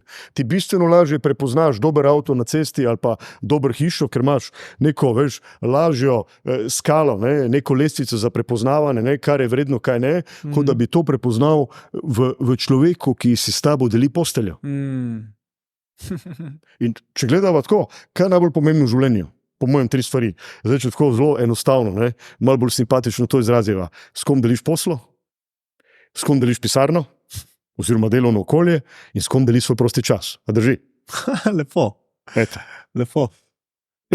Ponavadi se zatakne že v prvem delu. Zato, ker gledaš tistega, ali pa tisto osebo, ki jo imaš s sabo v posteli in spet si misliš, spet razmišljaš o svojih pričakovanjih, kakšna bi ta oseba mogla biti. Ampak ni naključje, da je v tvoji posteli. Kaj te bo to naučilo? In všeč mi je bilo, kar si prej rekel, bolj si sposoben spustiti pričakovanja. Predvsem v prvi vrsti do drugih ljudi. Super je, da imaš nekaj pričakovanja do samega sebe, ampak ne na ta način, da ti to v življenju povzroča. Ne ti povzroča bolečino, to je super, ne pa da ti povzroča trpljenje. To je bolj integriteta. Tako. Ja. Ampak kaj te zaradi tega, ker mogoče ne uresničuješ nekih svojih pričakovanj, kaj te žene k temu, da do te ljube osebe, ki s teboj leži v postelji, ali pa s teboj deli pisarno, ali pa z njo sediš na kavi, da do te osebe gojiš neka pričakovanja. Kaj te žene k temu? In bolj, ko si sposoben znižati ta pričakovanja, manjša verjetnost, da te bo ljudje razočarali. Ampak se te ne razočara ljudje. V osnovi ti ustvariš to razočaranje, ker si ti tudi ustvaril ta pričakovanja. A drži? Seveda. In tukaj je razlika med percepcijo in perspektivo. Perspektiva je, da ti imaš mnenje o neki situaciji, ampak se čustveno na to ne navezuješ. Pričakovanja so percepcija, zato ker se ti čustveno navezuješ na to. Da če ni tako, kot ti praviš, da bi mogel biti, boš nesrečen, torej si vplet v čustva. In jaz mislim, da ne gre toliko za to, da ne bi imel jaz nekih, recimo, če iz sebe izhajam, pričakovanj do drugih, ali pa da si ne bi predstavljal, kako bi bilo super, da se zadeve naredijo. Edino to je, da se emocionalno ne vežem tja, zato ker vem, da kontroliram lahko samo sebe, iz vidika, kako se počutim. In to je moja resnica in to je moj trenutek, v katerem sem. Sam to je resnica. Bravo, ampak to je pol spet vprašanje čustvene zrelosti. Tako je. Veš, ali jaz zato, da ta pričakovanja uresničim, sprejemam odločitve, ki ustvarjajo kaos, tudi če to, veš, neposredno v tej prvi fazi ne ustvarja kaosa v mojem življenju, ustvarja pa to kaos v življenju nekoga drugega. Recimo, sem vodja, sprejmem neko odločitev in dejansko spravim v stisko svojo ekipo, svoje zaposlene. Pomeni, v njihovem življenju sem ustvaril nek kaos. Koliko je to dobra odločitev, dolgoročno gledano? Odvisno, kaj ti je pomembno. Točno. Ampak to je vstopnica za pekel zame. Tako. Jaz v tej prvi fazi povzročim njim pekel, ampak v drugi fazi se to vrne nazaj. Sigurno. Zato, ker ga bo oni meni nazaj. In imajo vso pravico, da to naredijo. In na ta način ti vesolje samo daje izzive, čez katere moraš iti. In vzorci se ti bojo ponavljali, dokler jih ne krekneš, ne rešiš. In večina ljudi rešuje svoje probleme zunaj. V trenutku, ko se ti noter obrneš, pol vesolje reče bravo, končno, pizda. Ker naslednji izziv pač ne vem, če bi ga zdržal. To mi je všeč, kaj si rekel. Ampak kaj mi v življenju vidimo? Kaj dejansko, kaj smo sposobni mi videti? Mi smo sposobni videti simptome, posledice, drži. A smo sposobni videti vzroke? Vzroki niso vidni. Vzroki so, veš, tisto, kar se skriva. Zgoraj imaš to ledeno goro, to je tisto, kar se skriva pod morjem, kar na prvi pogled ni vidno, ampak je na koncu bistveno. In kaj mi počnemo v podjetjih, v politiki, v življenju, s svojimi z otroki, z partnerji, mi se osredotočamo na neke posledice, nekaj, kar nam ni všeč, na neko predstavo. To pomeni, iz okolice dobim neko povratno informacijo in ta povratna informacija mi ni všeč. Wow. In kaj naredim? Začnem se ukvarjati s temi posledicami. Zakaj mi ne pokažeš, da me ne ljubiš? Veš, od tebe zahtevam, pričakujem, da mi to pokažeš, če želiš, da te ljubim nazaj in ti to pokažem. Ne ukvarjam se pa s tem, kaj je dejansko vzrok tega. Kako k temu prispevam? Kako sem to povzročil, da se okolica name odziva na način, ki mi ni všeč? Veš, da nekdo ne strpe name. Ampak tudi tako, zdaj, če se vrnemo nazaj, prideš, se opravičujem vsem zaposlenim na pošti, da je finančno pravo, evo, tam je, evo, super. Zdaj, če že davke plačujem, imamo tudi pravico, malo pošimfata, drži. Eto, to je dober servis države, da država sprejemamo vse tudi negativne informacije iz okolice, zato, da vam ponudimo boljši servis. Če pride nekdo na finančno pravo, bi ga mogel na koncu vprašati, če bi zdaj ocenil tvojo izkušnjo na finančni upravi z 1 do 10, kako bi ocenil? Kaj misliš, kakšna je bila ta ocena? Taka, kot moja na faksu. Je verjetno le v 10, kot pa bližje enki. Recimo, ok, super. No, in ti prideš prideš v to prideš na finančno upravo. Ne? Zdaj, v osnovi za neko svojo izkušnjo, zdaj, kaj dejansko tam doživljaš? Ti prideš tja seveda z nekimi pričakovanji. Pričakovanje, da zdaj bojo pa tam vsi nadrkani, vsi bojo slabe volje, to so nesrečni obrazi in tako dalje. Kaj boš dobil? Ja, točno to. Kolikšna je verjetnost, da bo bistveno drugače? Mislim, obstaja, lahko te nekaj preseneti. Ampak na koncu si osmišljal, gledaj, tam vidiš eno simpatično damo, ki se smeji, ki je zelo prijazna. Kaj se ima pa ta zasmejati? Vse, če bi bila ona v moji koži, se tle ne bi smejala. Še to priložnost, ki jo dobiš, veš, kar ti svet da, in ti da vedno znova te priložnosti, ki jih ti spregledaš. Veš, da narediš ta switch, te svoje perspektive na ta svet, še te priložnosti zanje skoristiš. Noro. Namesto da bi rekel, wow, prišel sem na finančno upravo z popolnoma drugačnimi pričakovanji, tle vidim eno damo, ki me tako lepo gleda, se mi nasmeji, wow, mogoče pa na finančni upravi vseeno ni tako slabo. Pa celo drugače, ne samo na finančni upravi, na tem svetu ni tako slabo. Ja. Zdaj si mi spomnil na moje zadnje 2 obiska, ki sem šel rihtati za ta malo. Eno je bilo osebno, to drugo je bilo pa zavarovanje. In jaz sem imel čudovito izkušnjo. Zdaj sem pomislil. Pa če sem prvi, hecal sem se z žensko na drugi strani. Pozabila mi je slikco vrniti od tam mali, sem rekel, je to kluška, nas te je hotel obdržati. Ja, pa se je res lišta, daj, izvolite. Čudovit moment z varnostnico na telem zavarovanju. Ja. Pridem noter, kam moram iti? Ja, gospod, kele, a ne? Sem rekel, hoš, dobro, da imamo vas kle, a ne? Ampak s kakšnimi pričakovanji si stopil noter?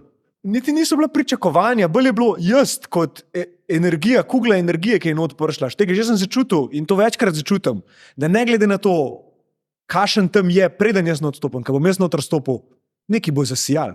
Bravo. In jaz to random majhne stvari delam, folku, gospe v liftu, govorim. Itd. Take preproste malenkosti, odpreš vrata, te zadeve. Džentelmenstvo. Ampak kaj si naredil? Dejansko si vzel odgovornost za svoje roko, odločil si se, da boš nekaj spremenil. Točno to. Evo, in tu je naš občutek kontrole, kako se odzivamo, veš, kako pristopamo k ljudem, kako pristopamo k temu svetu. In vidiš, koliko moči imamo. In tu, če prideš do nekoga, ki je tako v tistem trenutku, se ne vemo zakaj, veš, kaj ga teži, ne vemo, kaj se skriva pod morjem, kaj je v tem delu ledene gore, ki ga ne vidimo, ti vidi sam ta top, ampak ta top je zgolj predstava, je zgolj iluzija. Resnica se skriva spodaj, vedno. Vzrok je resnica. In ti seveda, brez da bi se zdaj mogel vsakič s tem vzrokom recimo ukvarjati, ti prideš not in si se odločil, da boš nekomu polepšil dan. Ker ne pristajaš na to, ker se zavedaš, da je ta vrh ledene gore čista iluzija, predstava. In ko ta oseba, ko te zazna, ko te začuti, da prideš noter s tem nasmehom, veš, pokažeš ta malo, ne, tako, kako bi se ta oseba lahko, zelo bi se mogla upirati, da ti ne pride nasproti, a drži? Ja. Da tudi ona najde, ne, veš, v tvojih očeh, ne, ki, veš, poleg nasmeha se smejiš tudi z očmi. Ja. In to je dejansko dvojna doza, ki jo nekdo dobi. Ja, ne moreš. Mislim, z očmi se ne moreš smejati, če ni to pristna smeha, drži? Res je. Ja. Ti se z usti seveda lahko naučiš, ampak ne moreš se pristno smejati z očmi. In če to začuti, to pristnost, a nisi v tem trenutku, glej, sprožil, dal nek potencial, da tudi en dan lahko lepši. Če tega bistveno več, če nekdo pride za tabo, ne, in naredi nekaj podobnega, pa so zdaj pri tej doslednosti. Pa človek počasi začne zaupati v ta svet, začne verjeti, da ta svet ni samo nek temen kotiček tega vesolja, ampak mogoče najsvetlejši. A je tako? Omenil si vzrok, ne? A bi rekel, da je vzrok, ker jaz sem zdaj o tem razmišljal, ko si govoril, da so vzrok vedno odnosi in začne se z odnosom do sebe, katerega te naučijo odnos s prvimi ljudmi, ki jih poznaš, in to so tvoji starši. In potem učitelji, in potem prijatelji, šola itd. Odnos z ljudmi je vedno vzrok za posledice, ki jih plačuješ. Vzrok je vedno tisto, kar ti daje ali pa ne daje občutek varnosti in preživetja. Okay, ja. In če si ti v šoli, in verjetno smo vsi imeli kakšnega učitelja, ki ti ni dal tega občutka varnosti, zagotovo, ne vem, izhajamo tudi iz družin, ker nismo vedno imeli tega občutka varnosti, iz takšnih in drugačnih razlogov. In to je neka predlaga, ki se v tvojem nahrbtniku življenja tako nalaga in jo je izredno težko odložiti. Je pa po drugi strani, zdaj so svete te iskrenosti, potrebno zavedanje, da edini, ki lahko to pretlago odloži, si ti sam. Nihče drugi ne bo namesto tebe. In kaj ponavadi počnemo, veš, to mi je Toni enkrat rekel, pa vem, da psihoterapeuti tega ne radi slišijo, tako pol dneva me s tem maltretiral, ne, veš, zdaj bom zagotovo verjetno, dregno s prstom v kako tako rano, ne. In me tako matra, kaj je smisel psihoterapije? In jaz mu začnem seveda z nekimi definicijami, z vsem živim.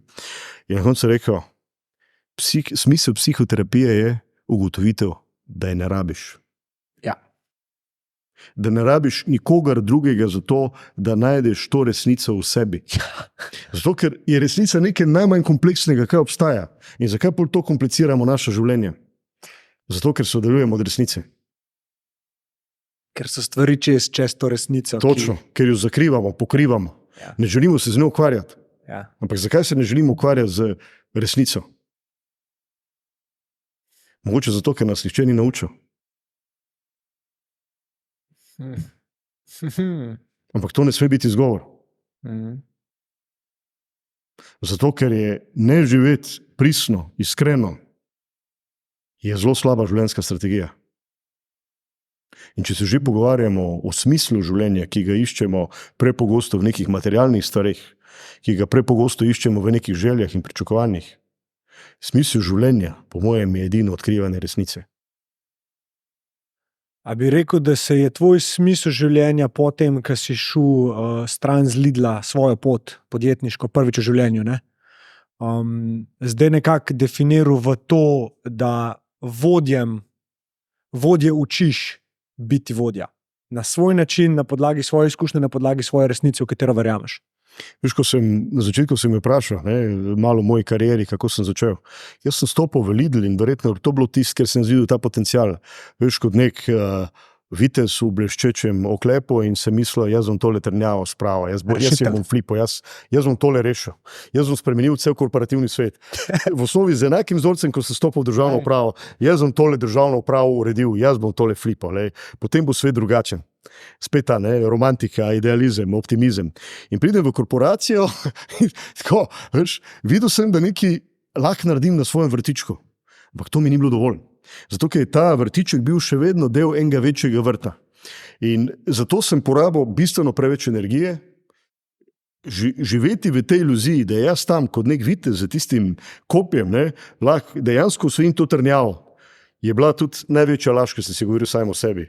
Ker na koncu sem si z lastnim kopjem sam zbil zobe. In odkritje tega, veš, spet sva pri čustvenem dozorevanju, je zame verjetno predstavljalo tako največjo prelomnico v življenju. Da neham zdaj stvari idealizirati, ampak skušam se več časa, veš, iz teh idealov, teh pričakovanj, ega, kakorkoli to vzamemo, začeti ukvarjati z tistim, kar je pa res resnično. In zelo malo sem tega videl v tej organizaciji. Kar pomeni, da na nek način, ko sem spoznal, da sem precej nemočen pred to mogočno trnjavo, je zame bila edina pot razmišljanja, kako naprej. In če resnico pojmujeva, ali pa jo enačiva z nekim smislom življenja, tle nisem našel. Kar pomeni spet, po državni upravi, zdaj po tej izkušnji v neki korporaciji, sem se mogel podati na pot, za katero pa v tem trenutku čutim, da je še najbolj resnična. Ampak zakaj? Zato, ker sem prepuščen samo na sebi. In sebi ne morem lagati. To pomeni, vse, kaj ustvarim ali pa ne ustvarim, je to rezultat mojih sposobnosti. In v tem času, v zadnjih 2 letih, sem poskusil ogromno stvari. In je bolela. Jaz sem imel občutek, da sem tako najbolj nesposoben človek na svetu. Res. Iz korporacije sem pa prišel z občutkom, veš, wow, sam malo ta oklep počistim, gremo dalje, veš, usvojil bom ta svet, in veš, mogoče s tistim pravičništvom. Ampak v zadnjih 2 letih mi je postalo jasno, da, veš, je to še spet ena stvar, ki mi je moj ego govoril, zakaj sem tule. Zato sem se začel ukvarjati bistveno bolj s tem, kje imam sam neke določene deficite, ker če jih sam pri sebi ne najdem, jih tudi ljudem ne bom mogel pomagati odkrivati. Ker pojem lahko samo govorim, lahko jim dejansko citiram stvari iz nekih leadership knjig ali pa leadership delavnic, kar je tudi narava večine leadership delavnic, ampak potem prodajam bullshit, prodajam jim meglo. prodajam nekaj, kar sam nisem izkusil. Vse ne na svoji koži. In to je bilo mogoče tisto spoznanje, ne? Največje spoznanje v življenju, ne? Da pa zdaj pa čas, da malo dozorim. In to nima nobene veze z leti. In jaz sem vesel, da sem imel ta komentar na začetku. Ja. In upam, da boš dolgo stal vitalen, ker pač točno to, kar si čutil vedno, zdaj čutiš čisto v neki drugačni obliki, nekaj več bom naredil. Ne? In zdaj pač je vesolje rekel, pripravljen si. Zdaj pa dost skrivanja za korporacijami, pa delanje rezultate za druge. Zdaj jih pa naredi zase. Točno. Kar pomeni, to je gym. Zdaj moram te 120 na benču dvigniti. Ne, da sem drugim razlagam, kako jih naj dvignejo, ne? Ampak jih moram sam dvigniti. Ja. In tudi jaz bi šel še dalj gym. Jaz bi šel, zdaj si gladiator, ki je stopil noter v kolosej. Umreš lahko. Ampak boš umrl za to, kar verjameš. Ja. In to, kar ti delaš. Umrl boš na svojem lastnem meču. In to je nekaj najlepšega, kar lahko v življenju narediš in ne moreš več zgubiti. Se strinjam, je pa bistveno večja verjetnost, da se mi to zgodi, če bom precenjeval svoje sposobnosti. Točno to. Če bom lagal samemu sebi. Ja. In če, smem, odziv na tvoj komentar, kaj je tisto, kar ti omogoča, tudi ko si plus 40, plus 50, plus 60, tako da ostajaš vitalen skozi celo življenje, je življenje z resnico. Ampak zakaj? Zato, ker resnica ne porabi velike energije. Ja. Bolj laže samemu sebi, večja je verjetnost, da boš faso, da se boš izčrpal, da boš tudi vsaki osebi, ajde, če še malo ženske zdaj vključi v to, ki iščejo eliksir večne mladosti, in vedno znova rečem, govori resnico. Ja. Ampak začni pri sebi. Ja. S tem si boš zagotovila, da boš tudi nekega dne, ko boš 70 plus, 80 plus, 90 plus, še vedno zgledala, gled, tako. Mogoče bo koža že malo zgubana, ampak tvoja energija, ki bo še takrat izžarevala, bo še pa vedno taka, kot je bila v tvojih 20, 30, pa 40. Pod pogojem, da si že takrat sledila resnici. Ja, wow. Mislim, upam, da to sliši pač čim več ljudi. Res, če želim in da slišite, da ni samo uno, poslušal sem podcast. Meni folk velikrat reče, ustavil sem podcast, čul sem nazaj še enkrat poslušal. Jaz to toliko cenim. To je tak kompliment, ki je in za me, in za gosta. Da nekdo si je vzel čas, da je res slišal. In to, kar si zdaj povedal za ženske, to je nekaj najlepšega, kar lahko ti vidiš v ženski, da si je to uno žensko svobodo, občutek, da ima recimo moškega, ki jo varuje, ali pa da je sama sebi dovolj, da ne rab potrditve iskati, da je dovolj lepa, da to ve, da se tega zaveda.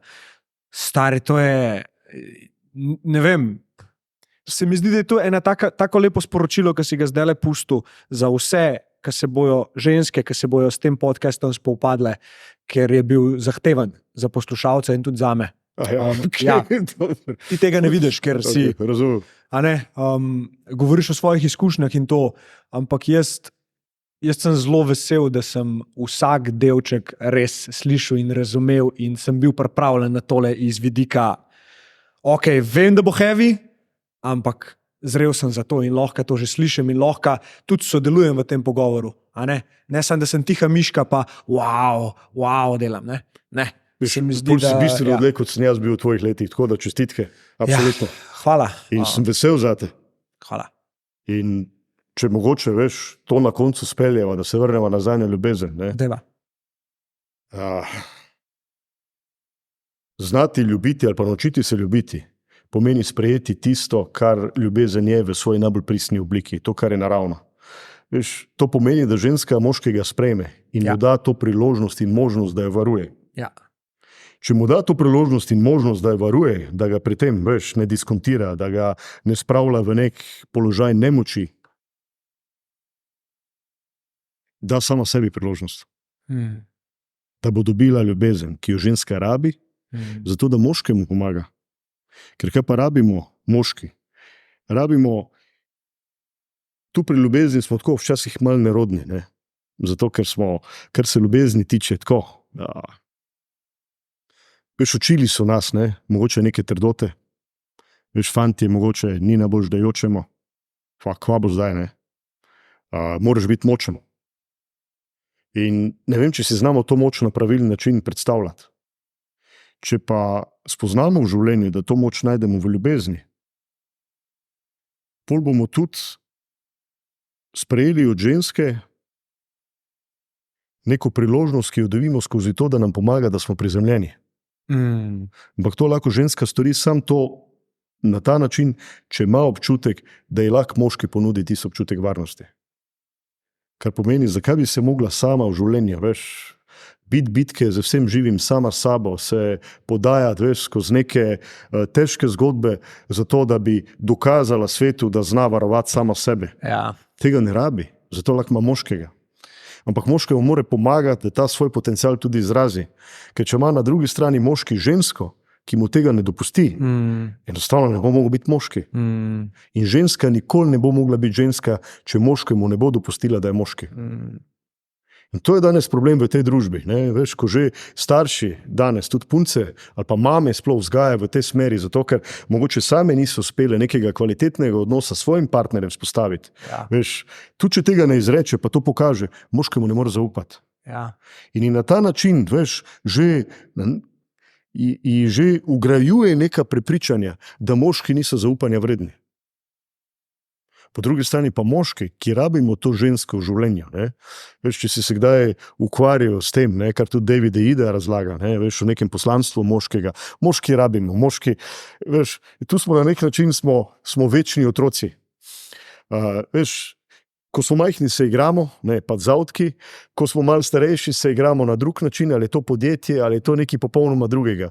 In če nam ženska to dopusti, ne, pa da nam tudi dopusti to možnost, da gremo s prijatelji, pa kaj spijemo, pa se imamo dobro, ja. In da pridemo nazaj, pa ne dobiš, veš, ko porcije, ne, zdaj kako si jo razočaral, v skladu z njim pričakovanji, ampak reče, glej, vesela sem, da si nazaj. Ja. Kaj lahko lepšega?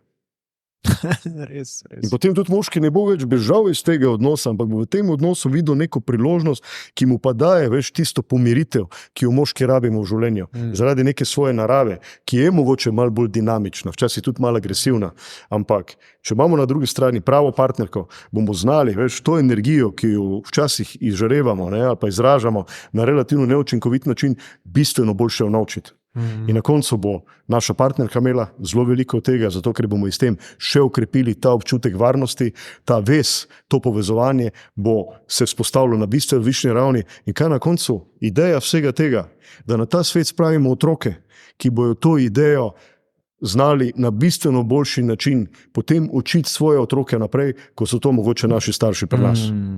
In imamo danes zato tudi neke določene frustracije. Zato smo se malo zgubili. Zato so te oscilacije od te sredinske zlate črte mogoče malo večje in nas malo bolj utrudijo skozi to življenje. Ampak zdaj se vračamo, obračamo. Vsak tako, kar najbolj zna.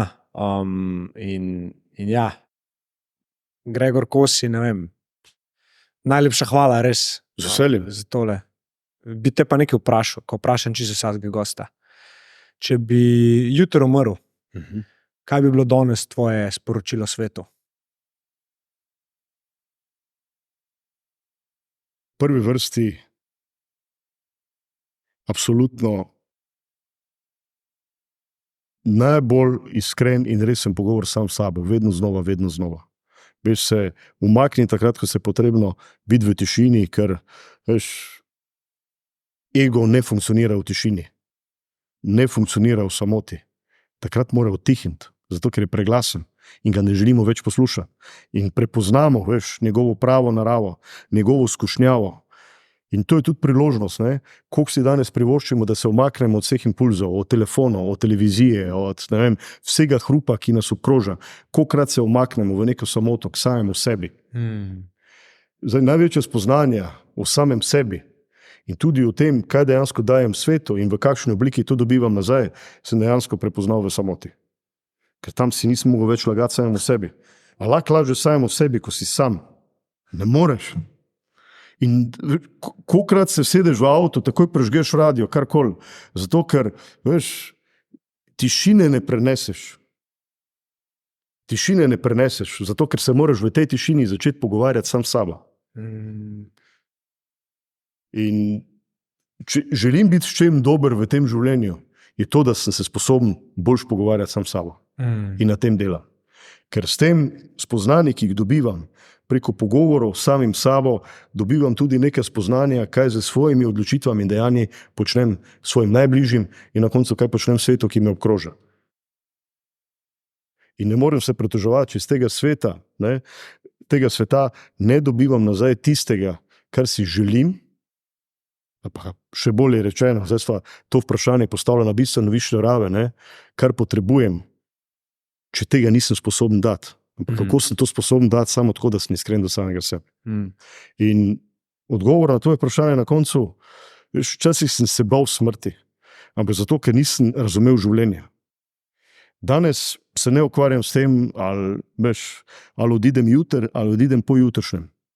Zato, ker verjamem, da sem tako ljudem v svoji bližini, koliko sem jim lahko dal tistega, veš, koliko so se prej o Toniju pogovarjala, veš, nekaj, kar te lahko spremlja celo življenje. In nimam strahu pred smrtjo. In veš, zadnjič sem dobil eno vprašanje, zakaj se toliko trudimo, da bi živeli večno? To je zato, ker ne razumemo življenja, ker ga ne znamo izkoristiti v taki obliki, kot je. In ga zato ne cenimo.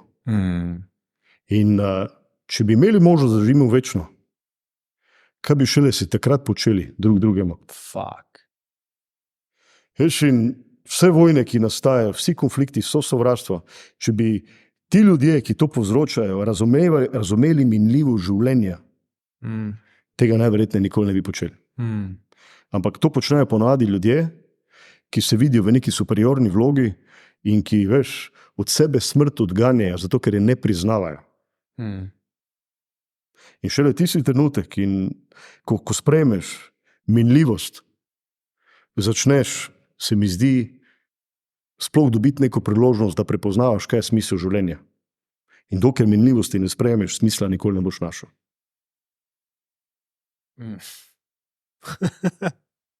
A je tako? Ne, čudovito res. Naj tvoja beseda dobiva čez dali več glasu, čez dali več vpliva, ker je čudovita in lepa in je iz ljubezni in to se čuti. In jaz sem vesel, da sem te spoznal na tak način, ker sem si želel, ker tega ti Google ne da, tega ti drugi ljudje ne more dati, kar ti da lahko človek sam, če ga res pač, če mu daš priložnost, da se ti predstavi na ta način. In mislim, da ta epizoda danes bo zavedno ostala ena izmed mojih najljubših. Res, govorim iz energetskega nivoja, govorim iz tega, da imam občutek, da govorim sam sebi z drugo izkušnjo, ampak bistvo odzadaj je enako in kad to v človeku prepoznaš, je en tak zelo pomirjujoč občutek. In občutek, ki ga zdaj čutim, je pogum, da tudi jaz še bolj stopam na gas in še bolj stojim za tem, kar živim. Tako da upam, da si se me tudi ti lepo. Kaj ti narečem, mislim, karkoli je bilo danes rečeno, kar sem sam povedal, kar si ti povedal, verjamem, da sva, veš, na nek način izvabila drug iz drugega. Resnica. Tako da, ja, absolutno. In veš, tudi jaz zdaj težko v tem trenutku, mislim, zdaj, če sem zelo iskren, veš, in zelo pristen, je tudi prav, da te emocije spustim ven. Tako da, malo se še skušal zadržati, ampak zagotovo pride še tole za mano v teku današnjega dne. Tako da tebi hvala, res, veš. In tudi to je del tega, pogovoru sam s sabo. In na nek način se nismo zdaj samo pogovarjali z drugim, ampak tudi sam s sabo. In tudi prek tega, veš, kar sem izrekel in kako se je to slišal nazaj, kar si mi ti povedal predvsem in kako sem to razumel, imam spet, veš, neko priložnost za nadaljne delo, tako da bi bilo z tega vidika mogoče škoda, če bi jutri bilo vsega konec. Tako da, ja, evo, veš. Ker to začutiš, stari. Ja. Absolutno. Wow. Tako da, upam, vsem nam, ki smo danes tukaj, želim čim daljšo življenjsko pot na tem planetu, ampak predvsem tako življenjsko pot, ki bo mogoče nekomu drugemu preko nekih naših izkušenj, lahko neka dobra popotnica, veš, da ne zaide v neko slepo ulico, zato ker, veš, pač misli v nekem tistem trenutku, ker je to videl nekje na enem izmed družabnih omrežij, da je to ta prava pot, ampak da se včasih prepusti mogoče nekomu, ki je to pot tudi dejansko mogel z takimi ali drugačnimi, ne, pa ne bom spet govoril o bolečinami, pa rečem z izzivi, ne, tudi sam skusiti na svoji koži. Tako da jaz sem hvaležen, ne, več tudi vsemu, kar mi je do zdaj življenje nekako poslalo na pot, čeprav, ko se sooča z enim takim izzivom, bi si seveda želel, ne, in se tudi sprašuješ, a mora biti to tako zajeban. Ne? Ampak ko pogledaš nazaj, ja, mora biti tako zajeban. Lepo. Tale kvot imam v glavi za konc in si ga dovolim povedati, ker res prahaja iz srca in to je povzetek tega, kar sva danes govorila mogoče. Nehajte obsojati druge, prevzemite odgovornost, nehajte se pritoževati, iščite resnico, soočite se s svojim sranjem. In svet bom bo dal točno tisto, kar rabite, da je to najlepša izkušnja življenja, ki jo lahko imate. Hvala lepa. Bravo, Jure. Hvala.